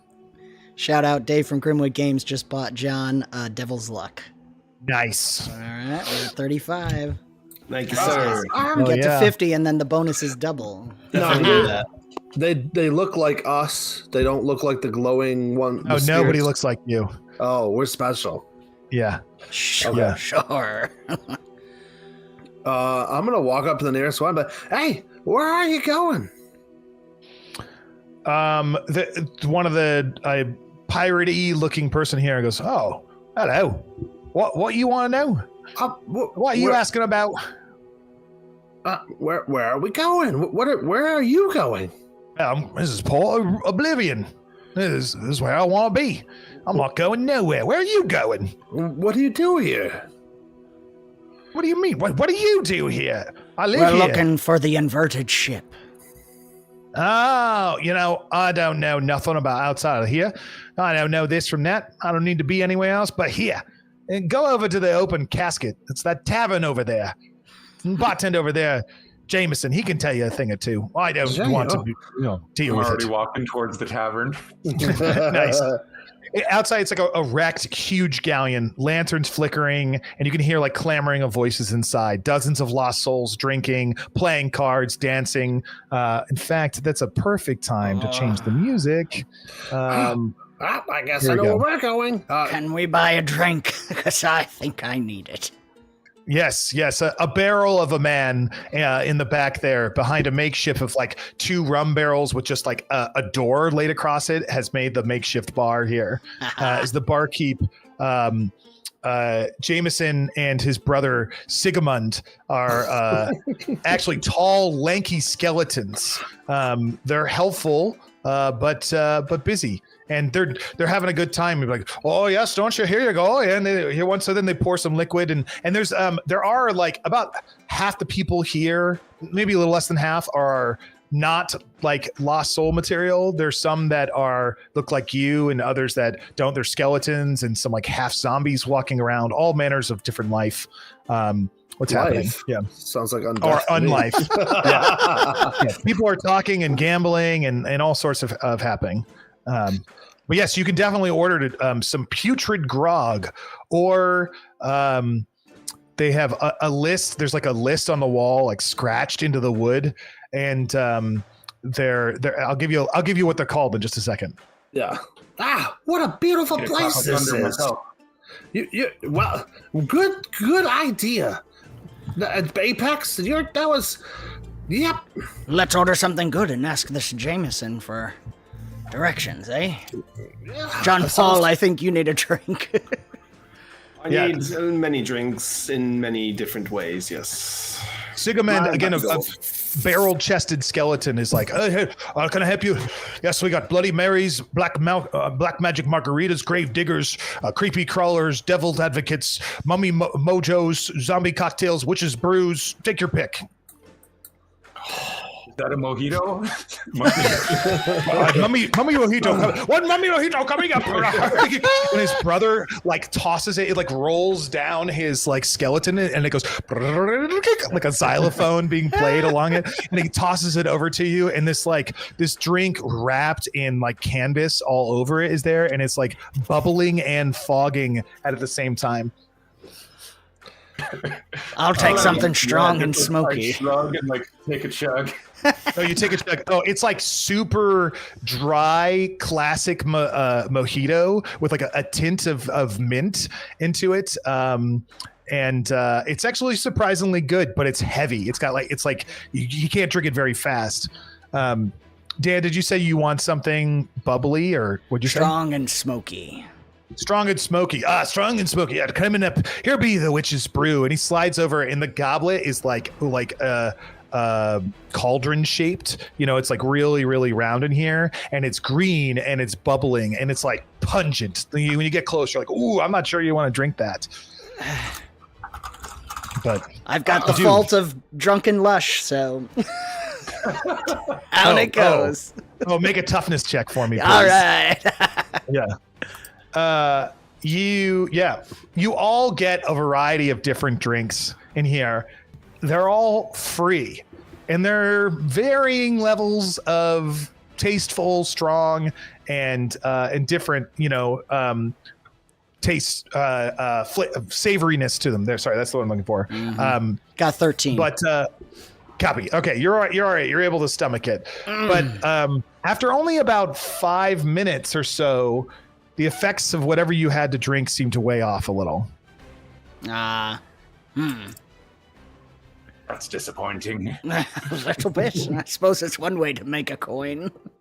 But as you guys are talking, the bartender Sigismund, he leans over and goes, "Oh, so you be new to the locker?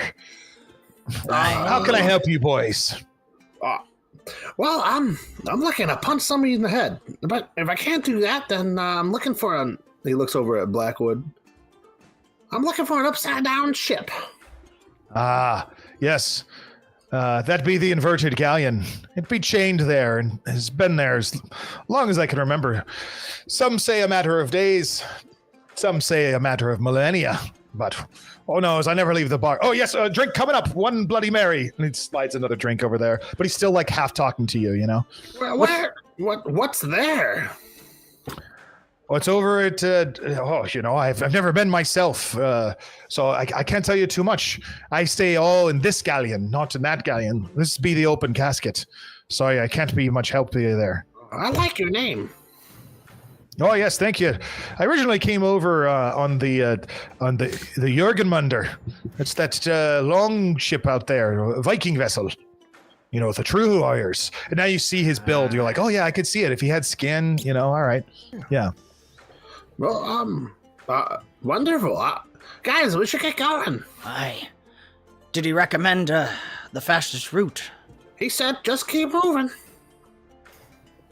We'll need a couple of those mojitos for the road. Yeah. Oh, sure. 2 mojitos coming for the road. Mummy mojitos. He like plays his ribs like a xylophone, like and then his brother slides over 2 more to him, and he slides them out to you. It's like he's so jovial, and he like really loves it. It's like, okay, let me know if there's any more questions I can answer for you. Have a good life. The life. Oh, okay. Whatever. That wasn't that bad, gents, I have to admit. I always heard Davy Jones was a terrible place, but... Why are we leaving? Well, he looks at Blackwood. Yeah, why are we leaving? Well, this isn't the inverted galleon, but we'll need to get there, and then we'll need to get out. I'm not quite sure how to do either. I mean, I'm the captain. Why don't you just shove off? I mean... With all shove due off respect. In what? With all due respect. You shove off. He like shoves you. He's like, are you insulting me? How dare you lay your hand? And I'm aggressive. I'm gonna hit him. All right, prove it. I was gonna say, as soon as he does that, Whistler he knows what's gonna happen, steps away. Krusk may have a sweet voice of an angel, but he is super angry. Can I roll an attack? Yeah, make an attack. You just need to make it's a strength attack. So D20 plus your strength, which is what he's rolling in the thing. You need a 12. An 11. That works so well. Oh, you make contact, but he blocks it with his arm and sort of brushes it off. And he goes, "Boy, don't try me. You hit me first. You insulted me. You're the one who got us in this mess." It's true. That's all. Gentlemen, we did all choose to walk into this, though. Listen, I don't understand why do we need to go there? We can just sit here and have drinks and gamble. Let's just go there, and then as a fallback plan, we come back here and we drink and gamble. Well, if we run into trouble, I'm killing you first. At that point, you see, as you guys are arguing, you see, and maybe if you want to zoom in here a little bit, you can see them closer. Yes. They're a pair of like 5 armored guards, different skeletons here, seem to be walking not towards you, but like they come around the corner, and they are all armored in different eras of wear, armor throughout history. There's like a primitive one, and there's like a Spartan and a knight with a spear, or not a spear, a broadsword there, but they're each one of those skeletons, and they sort of be walking in somewhat formation and looking around in different ways, and some of them are like shove over a couple of lost souls as they go by. And you've heard people like whisper and people talking about it at this time. These are the Mist Guard, whoever the guardians of whatever this place is. Right. I think it's time for us to go then, isn't it? Aye. Blackwood, I'm telling you, there better be treasure at the end of this. Aye. Treasure indeed. All right, fine. If it proves to be good, I'll make sure that you're fine. But if it proves to be a problem, I'm putting this in the back of your head. Boom. Okay, so what do you want to do? We're gonna start walking away from them. We know what guards do. I don't care where they're from. Yeah, that's true. Are you? Which cardinal direction are you heading here? I could look back at the map here. We're heading towards the flipped boat to the best of our ability. It's okay. You head somewhat west here. I think we got to have the star-crossed fort first. Star-crossed. Okay. Roll me a D20, Captain, and then somebody else, Jesse. Oh no, sorry, my phone. Amber Alert. Oh, Silver Alert. That's terrible. Make me another D20, somebody else. I got it. Go for it, Jesse. What's the first one? I scrolled a 14 and he scrolled a 7. And by D20, I meant D10, so I'm going to half that. Okay. You reach the edge and you come across a different sandbar that didn't seem to be there before. And what did you roll, Jesse? I rolled a D20 and I got a 7. Okay. All right. You're able to cross this like sandbar and sludge through the water and look different directions. And as you look off, you see Charon on his empty ferry sort of row by you guys off in the distance, and it looks like in this direction, but you're kind of confused what direction anything is at this point. And you get across this different area and you come to a new land, which I'm gonna clickety click and such. That guy gives me the creeps. You have no idea, Captain. What you keep saying? Oh The art. Oh, You yeah. come across the sandbar and you see these floating ghost ships firing before you can even see the fort. You see them sort of circling in the air, raining down on this medieval era castle that has been upgraded and destroyed in multiple different places as ghosts of nameless Spanish conquistador plated are all occupying the fort itself and running around and trying to get their guns and aiming them at these ghost ships in the air. Everybody. Yep. We just got a $15 super chat from the great mustache. Captain Krusk has to pick someone that gets a new feature, and that person picks someone to have a devil's luck. That's a lot of pressure. And we hit $50 for the stream, guys. That means bonus is now double after this. Oh, that means I'm going to pledge. That's awesome. So I'll pick, I'll do it through roleplay. Jesse. Nope, it's not. It's Apex. Apex. Don't you feel like we should join this battle? I bet you there's treasure in that fort. Oh, I'd always love to take down those conquistadors. What are those? Spanish? Oh, conquistadors mean gold. So I'm picking Apex for the feature. Okay. Apex, what's your class? I am a buccaneer. Roll a d6, please. Sure.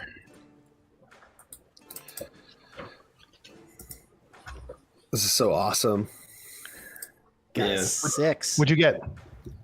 I got, sorry about that. I got a 6. Yeah, I'm looking at too many things. So you now have this survivalist ability. Your body has developed into a finely tuned machine for existing in the wild. You gain +1 toughness. You cannot become infected, sick, or poisoned. And your max HP is increased by D4. I'm going to go ahead and give you all 4. Oh, snap. Because it was a super chat. Heck yeah. Jesse, if you want to grab the ability and add it, and I don't think it'll auto apply the other things, so you may have to I already gave it to you, Jesse, just so you know. Thank you. Yep. Jake's a foundry wizard. And Apex gets to pick someone to have devil's luck.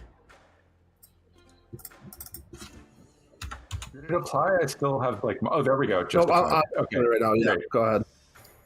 Perfect. Alrighty. I have a musket, and I'm wondering if, since we've been out of the water for a while, has the powder dried? Yes, it has been long enough for it to dry. Yes, you could use it. All right. Perfect. Yeah. So, I'm seeing a Spanish fort. Spanish forts mean conquistadors. Conquistadors mean gold. Yeah. Can you see what kind of booty this fort contains?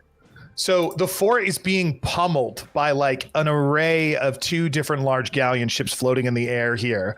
If you go into the fort, you risk dying or being hit by a cannon itself in the process. It's very obvious. In fact, the fort is crumbling to pieces. Oh, there goes another 3 Spaniard conquistadors right now, go flying up the edge, and they're dead. It seems like just a matter of minutes from now, the fort is going to be crumbling into pieces. You can go in if you want, of course. What do you want to do? It looks they're gonna make, if the fort collapses, it's gonna be harder to, if there's any booty inside, we're gonna have to dig it out, and I'm not that much into digging. Think we can stop anything we can do to stop these galleons from destroying the fort? I actually, being a captain, here's my suggestion. I understand that, how about we hit this upside down boat, please this gentleman, collect our treasure there, and hit this on the way back after it's destroyed. Whistler's hitting his now reptilian skin. I kind of feel like I could do the digging for you. I don't mind. We have a shovel. And I smack you on the back. He twitches a little at being slapped on the back by Krusk now, but yeah. I say we keep moving. Yeah. What's Blackwood? Is he just in awe of all this? He is just looking around. He's just disappointed it's not the inverted galleon. Don't worry, Blackwood. We're on our way. He's really more like a passive crew member with you guys. He's like, this is what I want. I'll help you, but don't mess with me otherwise. Also, Jesse, who gets a devil's luck? You get to pick. I'm going to roll a d4. Go for it. And that is, I'm not going to pick myself next to that becomes the GM then, I say. Tyler gets a devil's luck. All right. Because the GM can get it too. I love it. I choose me. I choose me, yeah. is the All right, devil's let's move on to the sunken ship. To the ship. What's it say on your map there, boy? So you guys are just circumventing this battle that's going on. For now. Sorry. Okay. Yeah. So the fort is like getting pummeled, and by the time you're onto the other side of the island, of the little area here, there's like no conquistadors left that you can see, and it's almost in fact it is destroyed, and the ships have stopped firing. But you carry onward. Give me a D20 from the captain, and somebody else give me a D10. I'll grab that D10. Oh, I got a 1. See if I can match it. Here we go. 1. Okay, keep going. 6. Yeah, that's not bad. I need to quickly Unless it's more time, more millennia going by. Yeah, That will be good. we're gonna get out of here and be so old. If we make it out. I guess that was I'm gonna have to get a new phone. Oh God. Yes. Okay, cool. excuse me. 1 eon later, you travel across. Sorry, my thing just froze and deleted. You said you got a 6? Yes. A carved green stone staircase. It's non-Euclidean and feels like an MC Escher drawing as you walk up one side and somehow down another, and you're upside down. Now you're touching the water, but you never went inverted. And then you arrive at the inverted galleon. Give me just a second to talk amongst yourselves. I think I'm going to be sick, Captain. That witch is ruining these stairs. Hold that in. Aye. All right, now. Is this it then? How Good made it. does that work? It's up like that's. I'm staring at the ladder currently. Oh, it's upside down like that. Oh, It's okay. inverted. Oh, Yeah. man. Look What at that. other way could it be upside down? Yeah. Well, like in the water, right? In the water. I was picturing like Oh, okay, yeah. butt up, but this is okay. It's butts up. Yeah, no. First of all, the art is freaking amazing. So good. Wow, those are big chains. Yeah, so the capsized galleon floats in the air. Its hull is about 50 feet in the air. Its mast extends down into the water. It has torn sails and yard lines that sort of hang there. It has these large, thick 4 chains that reach at one on each side that sort of dang there. And each link is the size of a human torso. And faint singing voices can be heard coming from inside the ship. Well,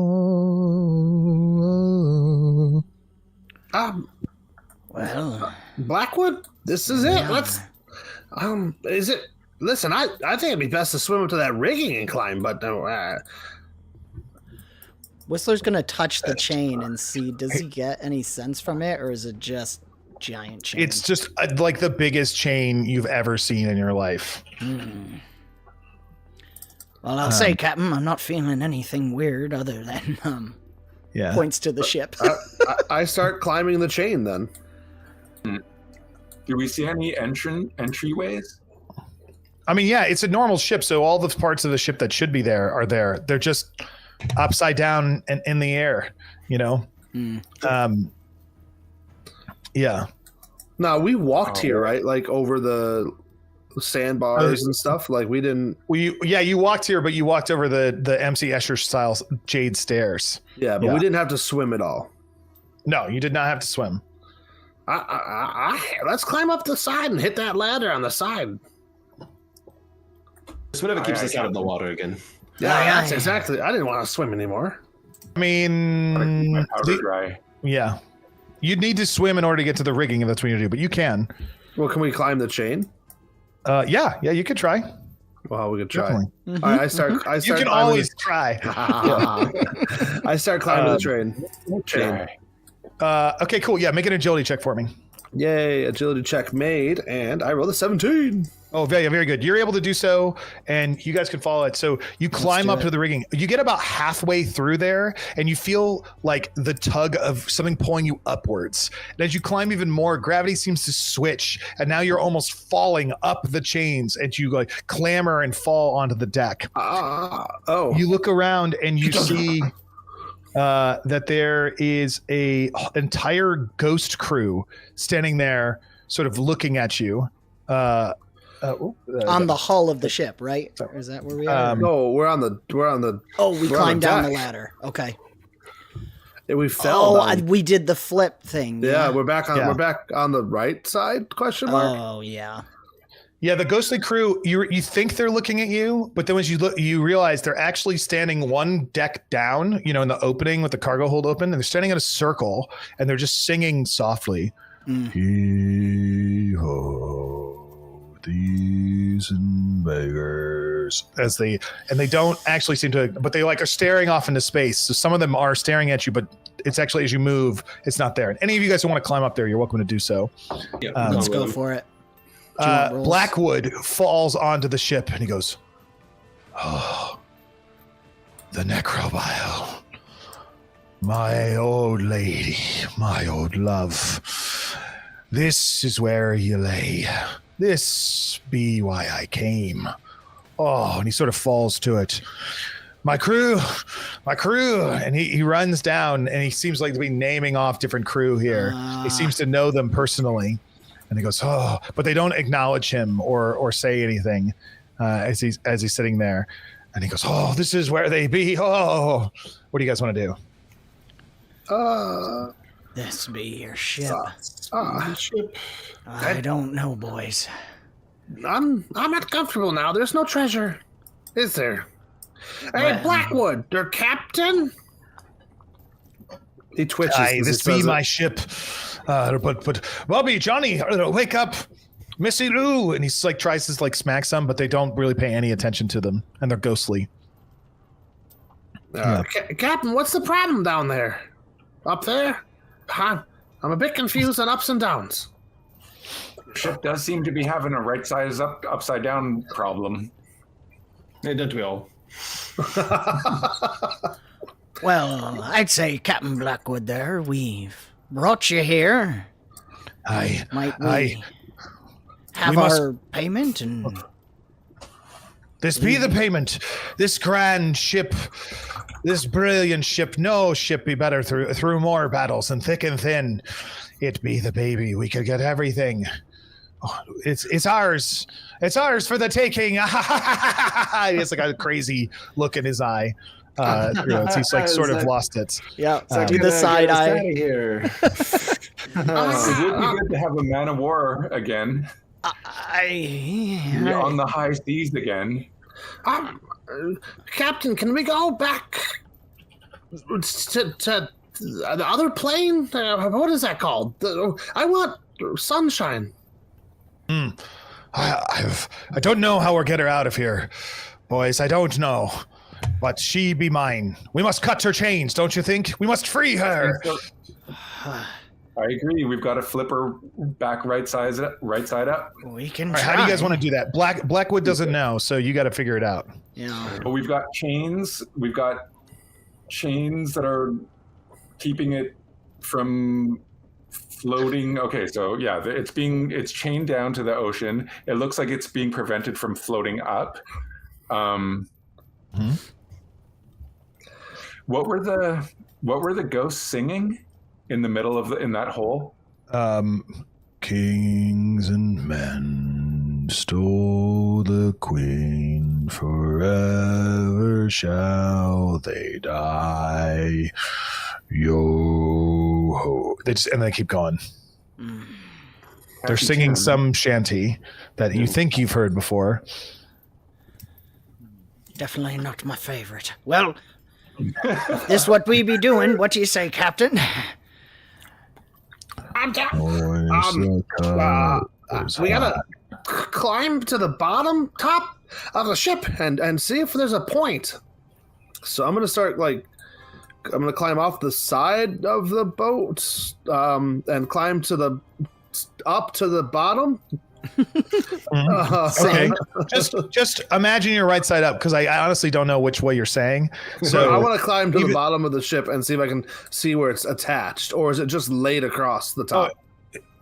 it's like it's not laid. It's attached to the hull of the ship. It's like changed to it there. Yeah. Big thick connection points. Yeah. Is there a point that there's no like lock or anything crazy like that, right? No. Mm-mm. How about the wheel? Can I go over to the wheel and try to turn it? And it'll turn freely, and you feel like you're turning the rudder, but nothing otherwise happens. Let's run from one side of the ship to the other. See if we can flip it. Aye, Captain. Even if you're able to do that, it's still chained. Even if you did flip it. Are there? Pretty sure the chains are probably the key, guys. John Paul Jones is scanning to see if there's any cannons left. Yeah, there are cannons on it. As many as you would normally assume to be. They're currently, tied down and stuff and secured. Yeah, It would be a tough shot. Shoot the here on the chains. ship of the dead. Yeah. Let's do it. Let's blow that chain away. Blackwood will he'll like take his place at the helm and be like, yes, this is right, and he doesn't move from there. He's there the whole time. Yeah. I'll be taking that spot soon enough. Hey, let's you were interested, John. Let's load you up. I'll try to move the cannon into place. Yeah, so your goal is you want to try and line up the cannons to hit the chains off of the size. Is that right? Would it be more possible Sounds to like hit it where might. it's attached at the base? I think it's limited on where you could shoot it, but there's definitely a spot you could line it up, especially if you're on the right deck. So all four of you each take a cannon and you line up. Everybody make presence checks to see how you fire the cannons. Awesome. All right, here comes that devil's look. Yeah, right? Oh yeah. Cross. I'm using that devil's luck. Go for it. Yeah, I'll Cross, spend mine too. Cross got a 16. Apex got a 5. I got 14 now with the devil's luck reroll. Yeah, I got a 7, so I'll re-roll with Devil's Luck. Question: I had an 8. Is the DC 12? Because I think you can spend a devil's luck to lower it by 4, right? Yep. So that would pass. Nice, I'm going to dude. do that. Yeah, totally. Thank you, Dave, for that. Whistler still got a re-roll. I'm going to be transparent here. Got a 0. Obviously this is all a spoiler, but rules as written, devil's lucks do not work in the locker. It's like a surprise twist. Oh, However, because we've had some great chats and super chats going on, or I'm just gonna say I'm gonna play it differently. I just want to be transparent about the mission and stuff. I love that, As though. you guys like pull this like every time you call, like you're like pull on the will to do better, this like flaring tattoo broils up on your left arm and sort of skewers up it as it has this like tribal looking demonic inscriptions go across it, and it sears there. And as you stop using, as the luck takes effect, it sort of burns into place, and now each of you that's used the devil's luck now have a demonic tattoo on your left arm. Oh, Ah, that's some new artwork, 1990s. guys. Yeah. Did someone get a 0? I got a 0. And you're keeping that, yeah? That's what. That was the Devil's Luck roll. Roll. Okay. Your cannon explodes. Nice. And you take 32 damage. -2.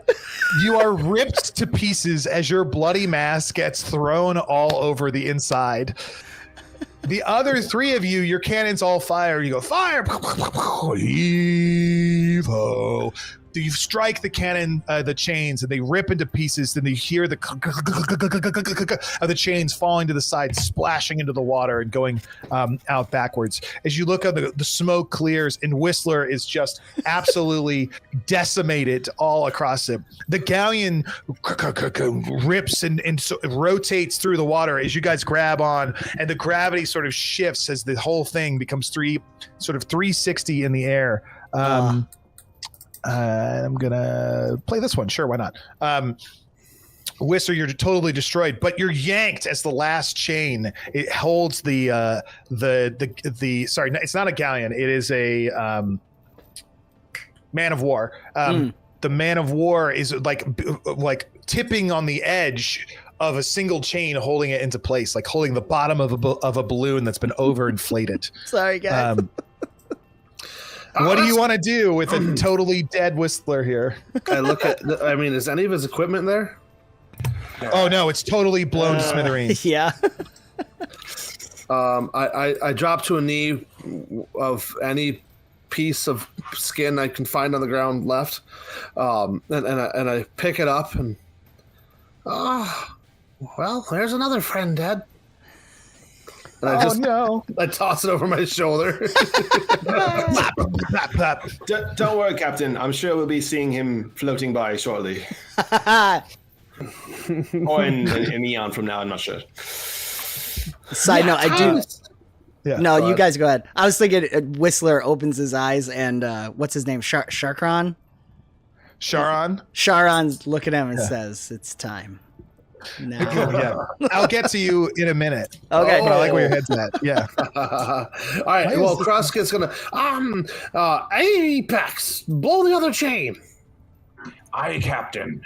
So I start packing. Actually, I'm supposed to be a good shot as a buccaneer. So I know my muskets, I know my powder, and I start to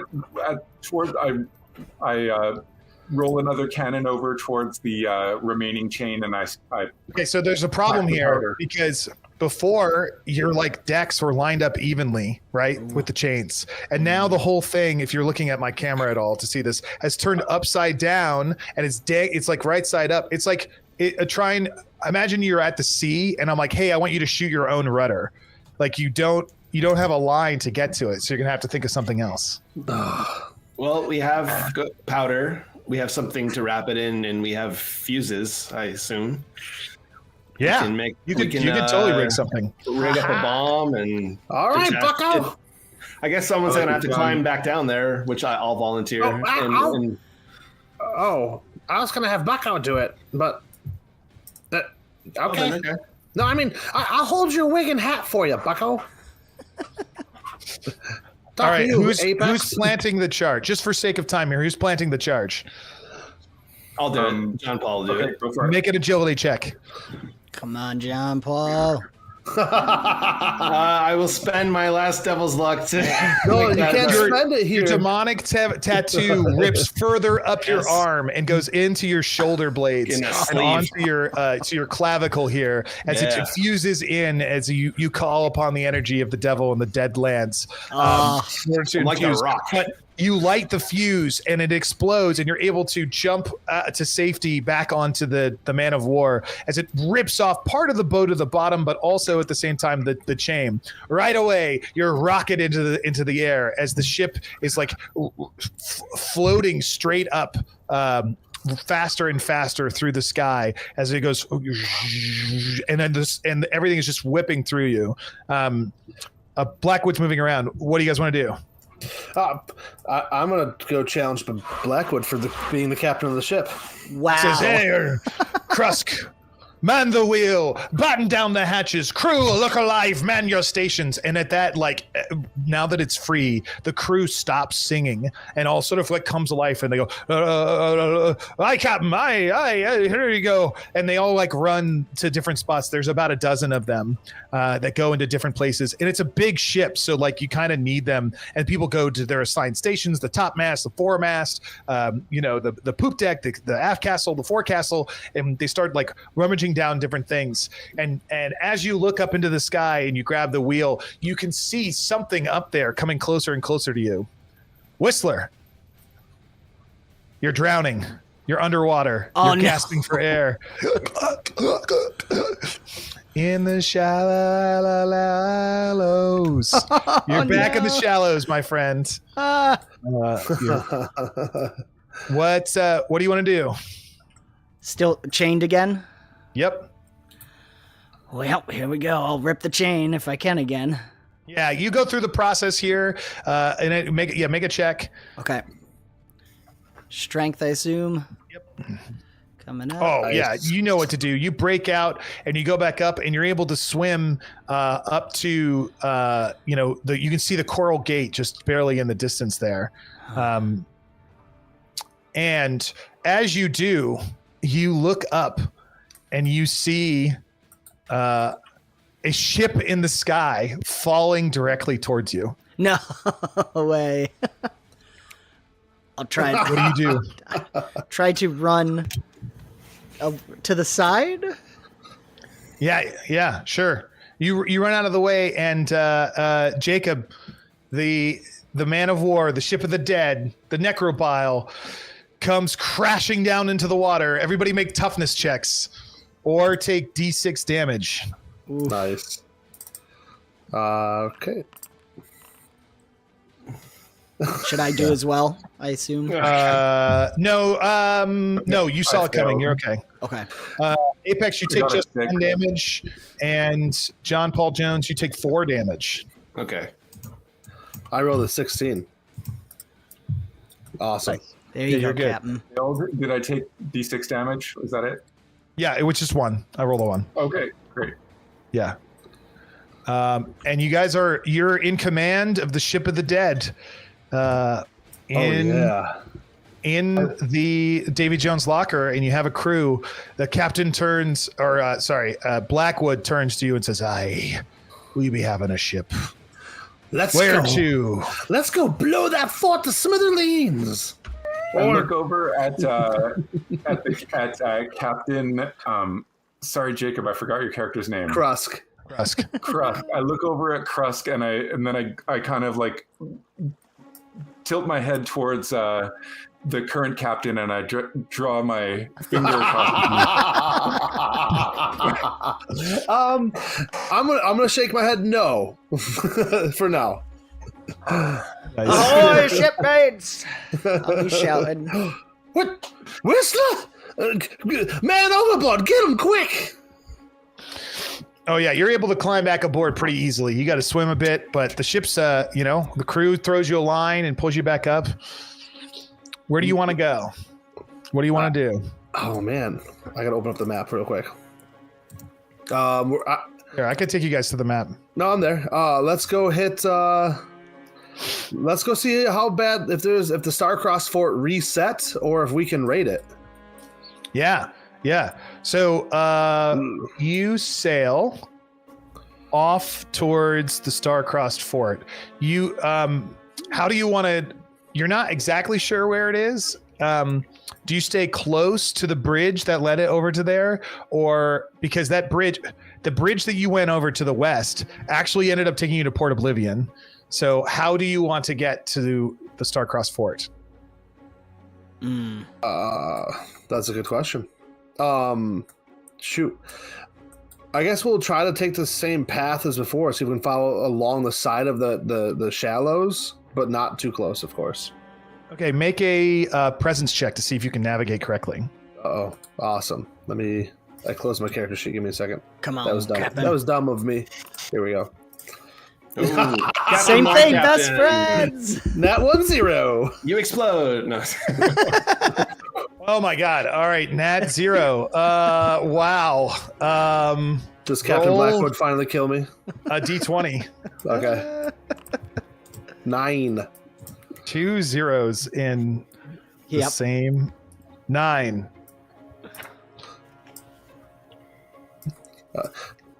All metal within 30 feet of you starts glowing hot red and starts burning anybody who's holding anything metal. As the next minutes, you navigate out towards the distance. You pick a direction that you think that you're going. Roll me a D8 and we'll see where you arrive. As this non-Euclidean life Oh yeah. That's a new album title. That's a 2, by the way. This non-Euclidean life. Yeah, very good. You arrive at the Pellucid Palace. oh, nice. snap. Let All me. Oh, wow. That's beautiful, though. Look at the lighting effects. I gotta grab the rest of you guys. Here. Well, Here. it looks like David Jones' locker has a different plan for us. And then That would seem. Blackwood.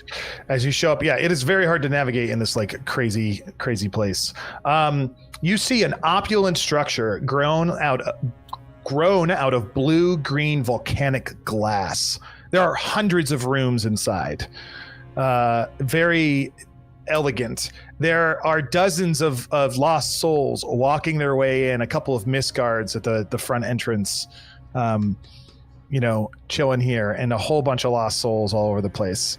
But your ship drifts up nicely next to it, and there seems to be a party or something raging inside as you could hear lots of music and different things from there. Rager. Boys, want a party? Well, Hell yeah. yeah. Let's a full crew party. Arr. Yeah, what do you want to do? We're gonna go party. Yeah, let's go in. Okay, so you get off the boat and you walk inside. You enter.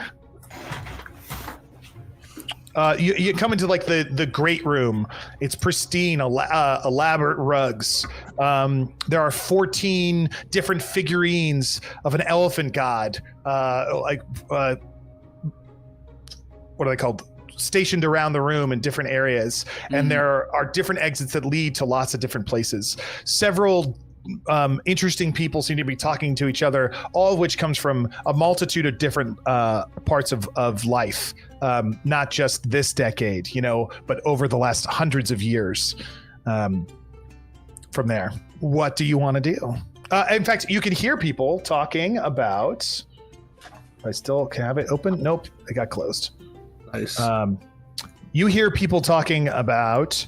Everybody roll me a d20. Okay.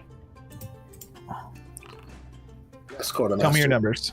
Net 20. I'm under crest. I got a 14. Okay. So a 14. Well, I saw a compass made of flesh for sale at that weird shop in port. 1 obol is way too expensive, though. It does seem quite powerful. And then you hear another thing over. You said a 20. You hear, I hate the Misguard. They ruin all of my fun, especially the ones patrolling in the boats. Oh, who else got a number? I got a 4.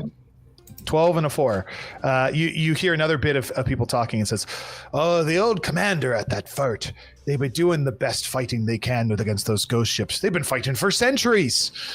And then you hear like a fine aristocrat style French woman. Greatest detective in the world.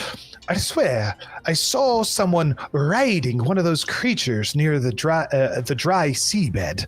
Oh, incredible. All sorts of conversation and lots of different rooms going on here. What do you want to do? First of all, opal. Is that the currency for here? Who are you asking? Blackwood. He goes, well, I don't know. I've never been here before. Blackwood's not with you. He's distinctly on a ship, and he will never leave it. Nah. Okay. Yeah. I'm gonna walk up to the person talking about the opal. What is this opal you speak of? You turn around, you see the most beautiful, stunning woman you've ever seen, and you realize it's Helen of Troy who is standing here. Oh. Excuse me, what do you want? A night with you. Well, you don't have nearly enough money in the world to make that worth it for me. I have a ship, though. Want to come see it? No, I'm quite content here. And she turns and she grabs an hors d'oeuvres off of one of the like guards that are servants that are walking by. It's like it looks to be a cheese and blood sausage platter, but it's actual blood sausage. And another like creepy crawly cruddies is another plate going through, and you as you look around you realize it's kind of grotesque. You see vampire bat bites are being served as well, and someone's dipping it and says, "Oh, this graveyard dip is delicious." I go to reach for the hors d'oeuvre, and then I pull my hand back, like, ooh, not doing that. Yeah. Yes. You You were saying. You and your fancy ship. I'm good. I'm good, and I want to see what my other shipmates are doing because I might tell us we gotta go. I'm uncomfortable. Yeah, Whistler I'm will. looking for the bar as Go ahead, usual. Jeff. Mhm. Looking Just for the looking for the bar. bar as usual. Sure. There doesn't seem to be a bar proper. There's lots of servants all around, but you can see that there is a throne room through one where that if you want to head over there. Yeah, sure. I stumble that way. You walk in and it has this giant throne at the top, and a beautiful Egyptian woman is sitting there.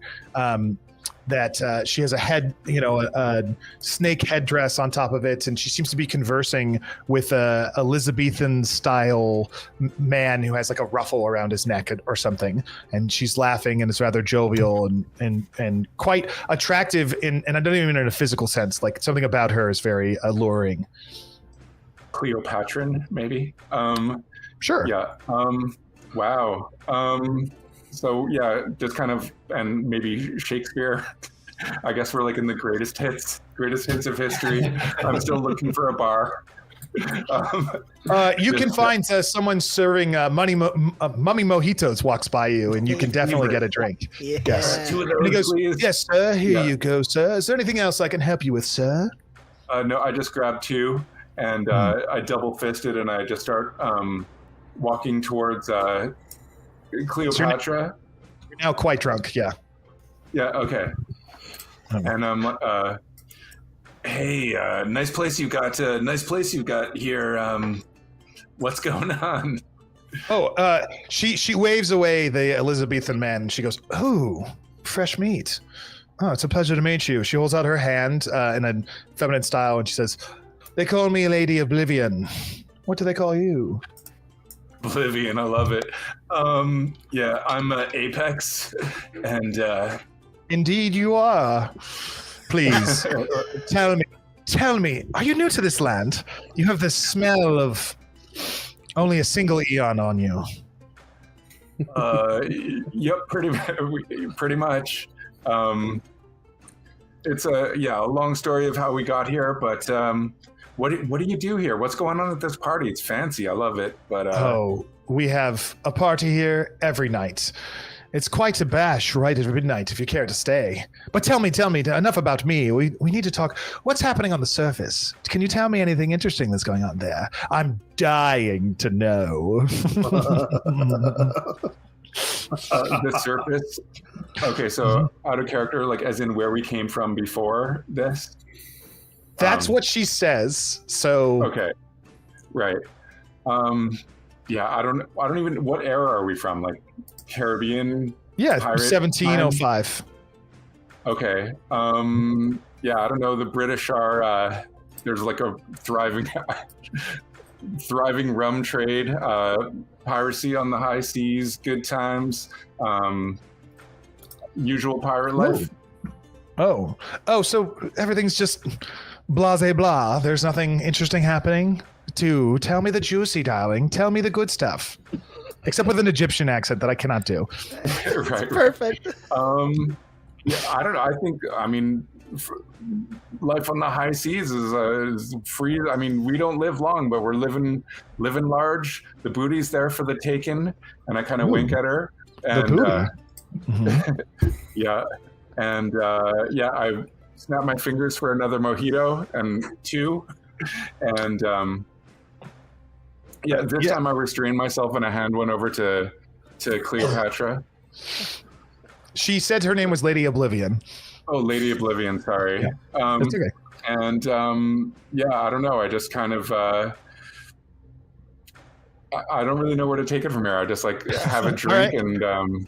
She is charmed by you enough that in your boyish manner in here, and she sort of like runs a hand on your face and says, "You haven't talked to too many women, have you? Well, I still find you quite entertaining." And she hands you a Charon's obol that's now on screen here. It's a medallion about 1.5 inches across. And the other of you guys, you have learned distinctly that the only currency of the land down here are Charon's obols, and that they can be used to bribe the ferrymen to take you places, or ferry group from one to the other. We'll say, Dan, you in your conversations or overhearing, you hear all this going on. So there's lots of. They're valuable and rare, but you're talking to the lady of the land here, so she's clearly has wealth. I'll cherish it all as my lady and the memory of our night. And she seems kind of out of my league, and I need more mojitos, so I just kind of like stumble back to my crew. Yeah, very good. You guys now have one Charon's opal. Nice. Opal. Yeah. Oh, well, that makes more sense. Is there anything we can do here then? Well, no, I want that compass. Oh. Aye. So you hear at that moment, you hear someone strike a gong, and Dan, your dead uncle is standing there. He doesn't even notice you. Uncle Jimmy. And he goes, "All hear ye. Midnight approaches in 2 minutes. Get ready. And everyone cheers, and they like people grab drinks and different things, and they like up the music and stuff, and they start like counting down in 2 minutes of real time. You have 2 minutes. What do you want to do? We might want to get out of here, guys. Uncle Jimmy. Huh? I was feeling like a piece of meat when Lady Oblivion was looking at me. Oh, you dog. Not in a good way. Oh, I'm not sure I understand. You need some more mojitos. That's my Uncle Jimmy, boys. Go talk to him then. Let's go talk to him. Let's see maybe he has some information. Uncle Jimmy? Does he respond to me if I call? And he he turns and looks at you, and he goes, "You're Whistler, right?" Yeah. He goes, "Whistler, my boy. Oh. Well, I'm sorry, but also welcome." Yes, indeed. You're staying for the festivities. We only have 1 minute now. What are the festivities for this? What are they? What? What are the festivities? Oh, you don't know? Oh, well then, my boy, you must stay. It is quite fun. I don't think I'm supposed to be here, Uncle. Well, who is, right? You should really move on, finish your unfinished business and all that like. But why leave? It's so much fun here. You get to eat, drink, and then we all get to burn to hell and do it all again tomorrow. Let's go! Oh. I start running out the crew. Come on, crew, quick! Farewell, Uncle. It was good to see you, but hell already rejected me once. I ain't looking to see it again. As you guys start running, the place starts to catch on fire with blue flames. And lost souls inside rejoice in pain. And you see a Lady Oblivion sort of consumed in flame and turn into this like corally mass of gunk behind her. And the flame starts to engulf this burning palace as you guys run through the front, and it all comes crumbling down behind you in this epic display of just craziness. And this heap of destruction is behind you. What? That was terrifying. At that moment, and you guys sort of look around, a cadre or a cohort of Mist Guard step out from a patrol boat onto the the shores and look at you. And clearly the tallest and largest one, the Spartan of the group, points and goes, "What have you done?" To us? Yeah. Hey. What did you do, Apex? Apex, what did you do? I think, boys, they have an obel on them. Get them! And as the flames rage behind you guys, the Mist Guard chase after you. There's a captain and 3 other guards. They're all of different eras and fight. And we're going to roll initiative at least once this time. Yeah. So, Krusk, roll a d6. And at 4, 5, 6, you guys get to go first. 2. All right. Yeah, that's right. Okay. They race forward. Krusk, you get attacked. No. Captain Krusk, you get attacked by the captain. Everybody else gets attacked for D6 damage. So how you do that is you open your character sheet in the bottom right hand corner on the combat tab, which is the main tab. You click defend, and it's a DR 12 to defend. The incoming attack, you click 6, and you don't have any armor except for the one person who does. I Whistler. got the thick skin. It looks like it's on. Yep. Okay, great. Crit. Come on, Yale. Oh man, you poor Apex. All right, so it looks like we had a nat 20 from John Paul Jones. The nice. likely suspect. So critical, you're trying to get a 12 or better, so that means you totally block it, and you get to immediately attack back for free. Oh, come John Paul. on. Sweet. Yeah. With my -1 strength, here we go. Yeah, and Apex, you take 1 damage as the native warrior in front of you takes their spear and pokes you in the arm. Ouch. John Paul, you don't even know how to use a weapon. No. This is very beneath me. no. I did not. Unnatural 1. Ah! Chat, what's going on here? Okay, I think, did everybody roll defense? I think I only did. I got I a did not. 17. Okay, do it. Well, what was their damage? Sorry, because the captain was coming after me, right? I'm sorry, I don't know what you're asking. No, did you say the captain was coming after me or no? Yes, D6. Oh, it's still the same. Okay. Yeah. Oh, I get hit.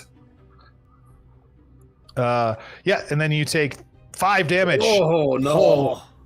Oh no. Okay, I'm still up, barely, but I'm still up. Nice. As they attack you. Okay, the cadre of different era warriors. It's now your turn. You can attack back. They're all a 12. If you want, you can target someone with the T, and then click your character sheet and roll, and it'll apply the damage. Or you can just roll it, and then we can apply it. Okay, cool. But Awesome. everyone's fighting, just a warrior, except for Krusk is fighting the captain. Okay. The Whistler's- captain is in heavy armor. They have D4. You throw your boarding pike. He just blocks it and throws it away. It goes spinning out away and sticks out of the water about 10 feet away from you. And the Mist Guard attacks you back. Make another defense roll, Krusk. That works, all of it. Oh, no, Krusk. that one! No! Boy. Now, we do still have, I think, I'm not a using party. All right. I'm I just saying. refuse. You don't wait. I'm confused. No. Oh, this is your attack. Oh, this was their. Oh my God. It, Okay. yeah, rolled 2 it nat went ones that in a bad. row. They deal double damage. You take 6 damage. And that kills you, right? Yeah. Okay. If you want, you can spend a devil's luck to reduce the damage by D6, or to make him re-roll. Do you have any left? I have one. Yeah, We there's haven't one. used the party share one. I'll All right. spend. I'll spend Use it. the party one and Okay. and re-roll your defense roll. Okay.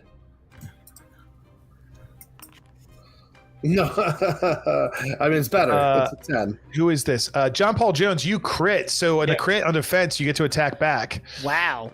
I thought this was us attacking them. Oh, this is your attack. I'm sorry. You get to deal double damage, which it did for you. You rolled a 1. And I do have the poison. Does that count here? Yeah. You Just double. shatter the guy in front of you. Okay. His bones seem to react to the poison, just brittling it. So real quick, I dodged the critical, and then he comes back on the backswing and just slaps me across the face, and I drop. Oh yeah, you're a big old slash. Blood goes everywhere as you are dead. Yes. Whistler was gonna turn to Captain and go, "Life and death, it never never changes." What's missing here? Oh, you're down here. Here we go. Blackwood's not here. I'll attack my guy. Yeah. You don't have to. Nobody has to wait. You can just do all of it. That's the beauty of Pirate Borg. I can say everybody attacks you. You all get to roll your defense, and you all get to attack, and then we can just describe what happens. Oh yeah. That's a miss. Boom! You explode this guy with your musket. Nice. Perfect. Point blank. Boom! Yeah. All right. There he is, I chuckle- Apex. I chuckle and start trying to keep distance between myself and anyone else, and I start packing powder in my musket, and I'm like kind of running towards the ship. Yeah. If Okay. possible. So you guys head off in one direction away from them, but the captain's still up, and he turns and Whistler taking a D6 attack, and Stubby take a D6 damage attack as well All right. as they come at you. Stubby. Oh, me, yeah. Oh, cool. So Yeah. select the incoming attack. Oh, That's so sorry, cool. John Paul. Sorry, I didn't change this one. That's all right. Oh no. I'm hit. If you want to spend a devil's luck, you could reduce the DC by 4 and you'll pass. Let's do it. What the Oh, heck? no. right, I you think I'm passed. dead. Oh, Yep, I'm dead.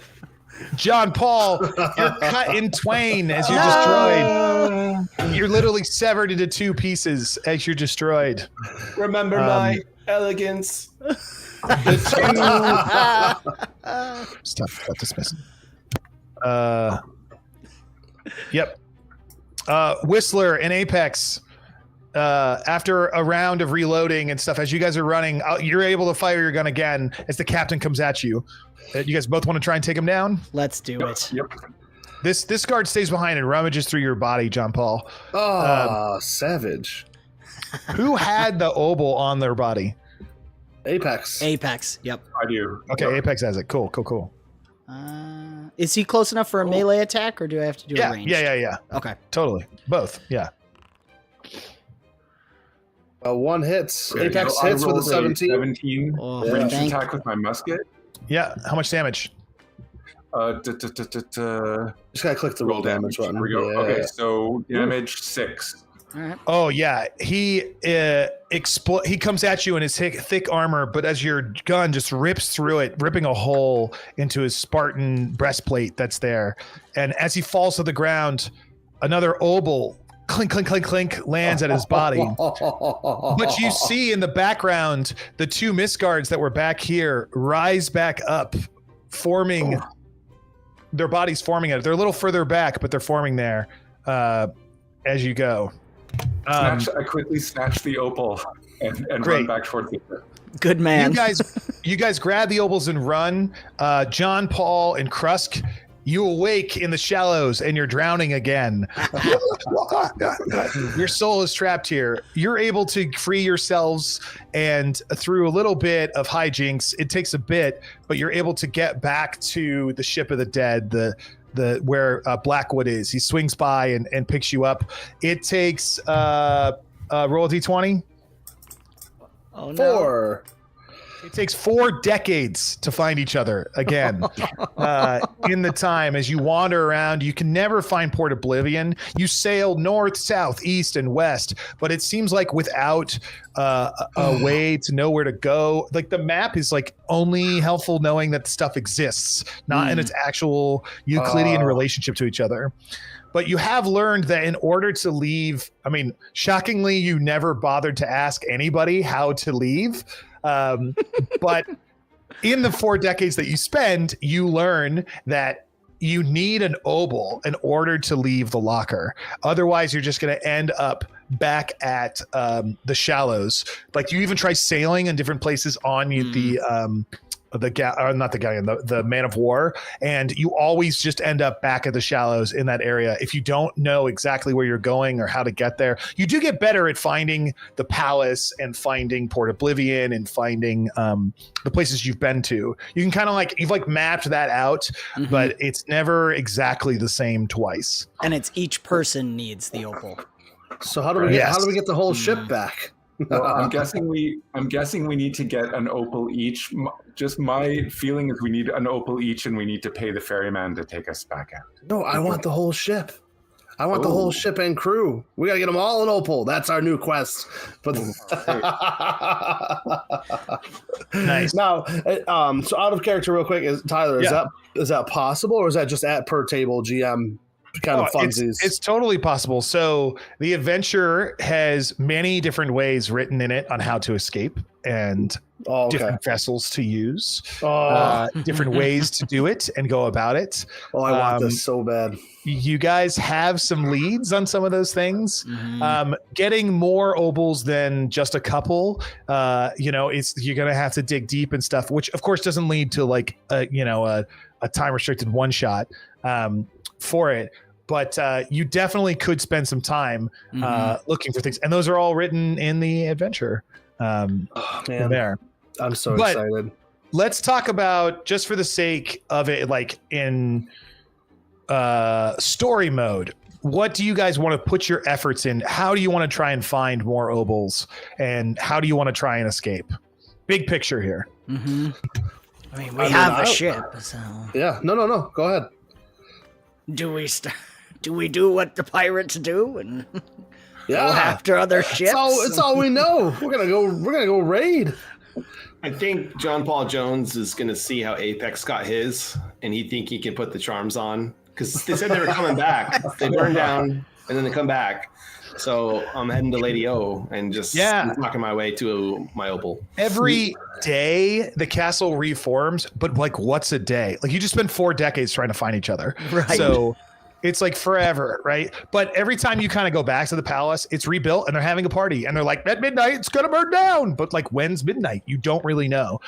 In this instance, it's 16 minutes from now. So you have 16 minutes to charm her. Give me your best one sentence. Come on, JPJ. Oh boy. It's like, he saunters up and hands her a drink, because again, we've seen the drinking and the flirting. He's like, pardon my friend Apex there, he is quite uncivilized. And I'm just staring down. And you are civilized. Tell me, what can you tell me? Tell me what's going on. Should have prepared a poem if I knew this was going this way. I said that clearly we are newer here, but we have seemed to have spent eons and millennia. Yet that moment pales in comparison to the moment as I stare deeply into your eyes. Oh, you charmer. You spend 15 more minutes out of the 16 talking to her, and she's like, oh, it's a lot like flirting with like your best friend's mom that's like, who's like a little attractive, but you're like, this makes me uncomfortable. Like, I really feel like I'm crossing a line here. And she like slips you an opal after a while, and she's like, you just hold on to that, but don't tell anyone I gave it to. I just kiss it. Yeah. Oh, great. And then the whole place like erupts, and you spent too long there, and you die in a fiery ish. And you see this, her form again goes into this like corally mass, and you're like, what's going on with that? You're like, you definitely want to know more there, but you don't have time. And you wake up in the shallows. I love that so much. In the shallow lows. That's awesome. Okay, so then who does not have an opal? I don't. I don't know. Yeah, I don't think I Apex want has one. 2. I want the ship. Yeah, I have 2. And just another idea is, if we have a pirate ship, apparently the mist guard on boats are jerks, and we can hunt them down. They seem to have opals, so we can hunt them down for opals. Let's do it. Okay, that's an idea. It's on the list. Give me a couple more ideas. I want to go raid that fort. Oh yeah. Nice. Okay, yeah. Raiding the fort. You want to not help them, but raid it like you're one of the ghost ship styles. Yeah. Right? Yeah. Nice. No. I want to join the ghost ships with our ship. What else? Give me one more idea. Much more lighthearted, but I want to go to Open Casket and do some arm wrestling matches and start getting some bets going. Oh, do some gambling. Yeah. Yes. Okay, so big picture wise, you spend 10 hours hunting Misgard and are able to scoop up a couple more obols in it. With the fact that you have a ship in it makes you a powerhouse in here. Not very many people do, but you get lost so much. It's like they could be 10 feet in front of you and all of a sudden they're gone and you're at Port Oblivion. And then it's just like you don't know where you're going and it's never like makes sense. Your compass doesn't point north, like nothing's good here. But you're able to pick up a couple of obols for the crew and you raid the Star-Crossed Fort, and only for spoiler reasons, I'm not going to tell you anything that happens there, but you do walk away with an obol somehow. Yeah. And we look at each other and really say, cool. we'll never talk about that again. Yeah. It's like crumbling and destroying, and the ghost ships are shooting away, and you're covered in like ectoplasmic dust and ash, and you're just like, we're never going to talk about it. Yep. Just don't ever ask me about this. And you pull the obol like out of your mouth. Nice. Yes. From there, and you learn that there is an obelisk to Dagon, and there's this place called the Limb Yard where you can get spare limbs, and someone keeps mentioning the Desiccate Sea, and there's all these other places to expand, but you're trapped here in the area, and you've come to the decision. You have enough obols for your group to leave if you wish, but you will not be able to take Blackbeard and his crew with you. What do you want to do? Mutiny time, boys. Yeah. Oh man, I wanted the crew. You can get a live You crew. can stay and try and find more obols, or you can leave. But the ferrymen will take anybody who has an obol with them off. But the ship, without some other way to find out where you're going, you won't. The ship never seems to be able to take you anywhere. All right. Well, he hired us to find the ship to bring him to the ship. We've done that. Let's take our knowledge and go to the surface. All right, so you guys want to part ways with Blackwood and go back to the Coral Gate and find Charon? Yeah. Most indeed. All right. All right, if we want to wuss out, then You guys come back here, and you have to wait a few minutes. But like clockwork, he shows back up, ferrying some souls through the lost gate, and then Charon, speaking in 13 voices all at once as you approach him for the first time, he goes, What do you want? And this last 13th voice, this little skull, is a little higher pitched. He goes, what do you want? A ride out of here. I produce To the surface. back to the surface. To the surface. Well, you don't have the payment. Payment. You got to pay him. Oh, I hand him an opal. Flip the coin. Each of you pull out a Charon's obol for him, and you hand it to it. His eyes, he doesn't have any, go wide. And he goes, interesting. Yes, this will do. Unless you care to wager. Oh, Wait, Krusk, you got that. You got that rapscallion deck, right? darn it. I have an idiosyncrasy. I bet on everything possible. Yeah, same. Let's go. He says, okay, he'll double or nothing you. He'll say either he'll take you for free and you can keep the obol. Yeah. okay. He's just gambling for the obol, I guess. So he's like, if he wins, he'll take you without having to pay him. You want to do it? Yeah. Oh, yeah. Okay. Anybody who wants to do it, I'm going. roll 5d6 and treat it like a poker hand. Now, can I- Pairs, triples, doubles. Do you have dice in front of if you can do it in Foundry, click the 6-sided dice icon on the bottom right hand corner Yeah. 5 times. Mm-hmm. Yep. And then when you let me go public roll 1, 2, 3, 4, 5. Then when you roll it, here will be my roll. You can click it. Yeah. You can click on it to see what you get. You cheated. I'm just kidding. Real quick, I have the deck of cards. Does that do anything or no? No, but I'll give you an extra reroll because you're a lucky devil. So So we're playing single draw. So how it works is you look at what your cards on. Oh my God, you have 4 ones. Yep, so that's me. That's incredible. I know.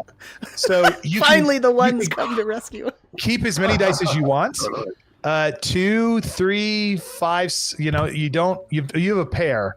A pair of 5s, yeah. Pair of 5s. So keep whatever dice you want, and then roll however many dice you want. You're just gonna have to mentally keep track of it. Okay. Sure. And each of you get 1 reroll, but Jacob, you get 2 rerolls because you're a lucky devil. All right. I got 3 2s so far. So now I have 2 pair, 5s and 4s.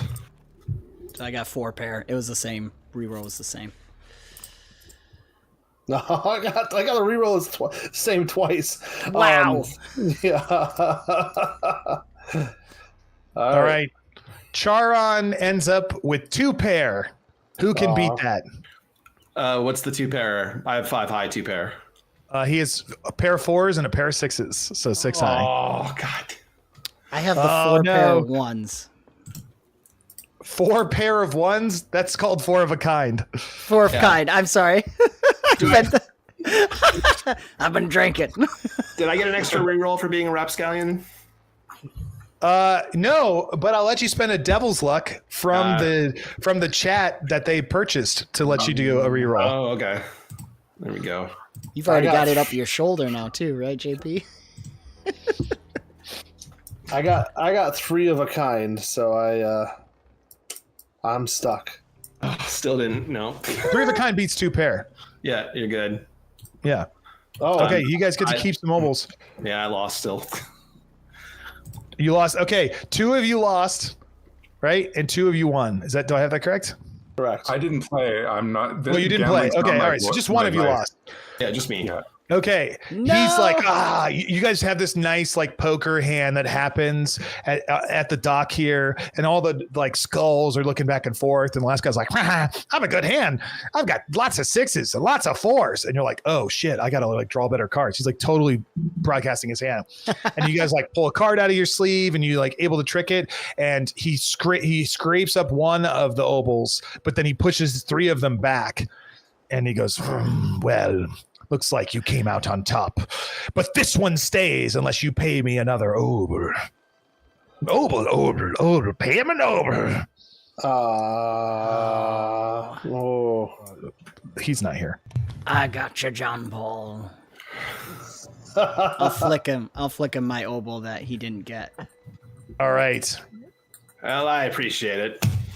You flip him the obol, so you came out and head over top. You get into the ferry, and Charon silently starts rowing away as you see the coral gate disappear. You can see sort of some lost souls off in the distance walking on the water aimlessly. Someone going, Juliet, where are you? And another person speaking in a language you've never heard of, just mumbling. Someone who looks like a caveman as well. Different souls from the area as he pushes you further and further, and all of a sudden, sort of without warning, you part from the mist as you push up against a small dock. As you hear the rustling sound of waves, and you can see starlight up above again. As you have returned to the land of the living, you have all now become unlocked souls. You level up, but you level up in the new class in Down Among the Dead, which is called Unlocked Souls, which is a soul that has survived going to Davy Jones's locker. They have different special abilities, including some of them being time manipulation powers. So sick. Check out the book, and then you can keep playing your characters with that in the future once we've written it. I want it. Dude. Yes. No. There we go. That completes Awesome. Into the Locker, This was guys. fantastic, man. Thank you. Yay! Thank you. Thank you so much, Tyler. That was so much fun. My pleasure. Yeah, was- a far less combat driven, skill challenge driven, but like very like how do you want to use your mind sort of encounter. And I can see how, I mean, you're saying like 3+ sessions, you could go for so long down there. That was so long. awesome. Oh, yeah. Yeah. So, I mean, also too, like nothing says that you're just limited to what's on the map here, like of places. Like everything I did was like, is pretty much all written material. But if I was at my table, it would also totally depend on why you guys here. Like the whole adventure is written to be a post TPK adventure. Yeah, I love that. That's you really accidentally cool too. killed your whole party. Oh, they wake up in the locker, and you have a way to come back from it. Yep.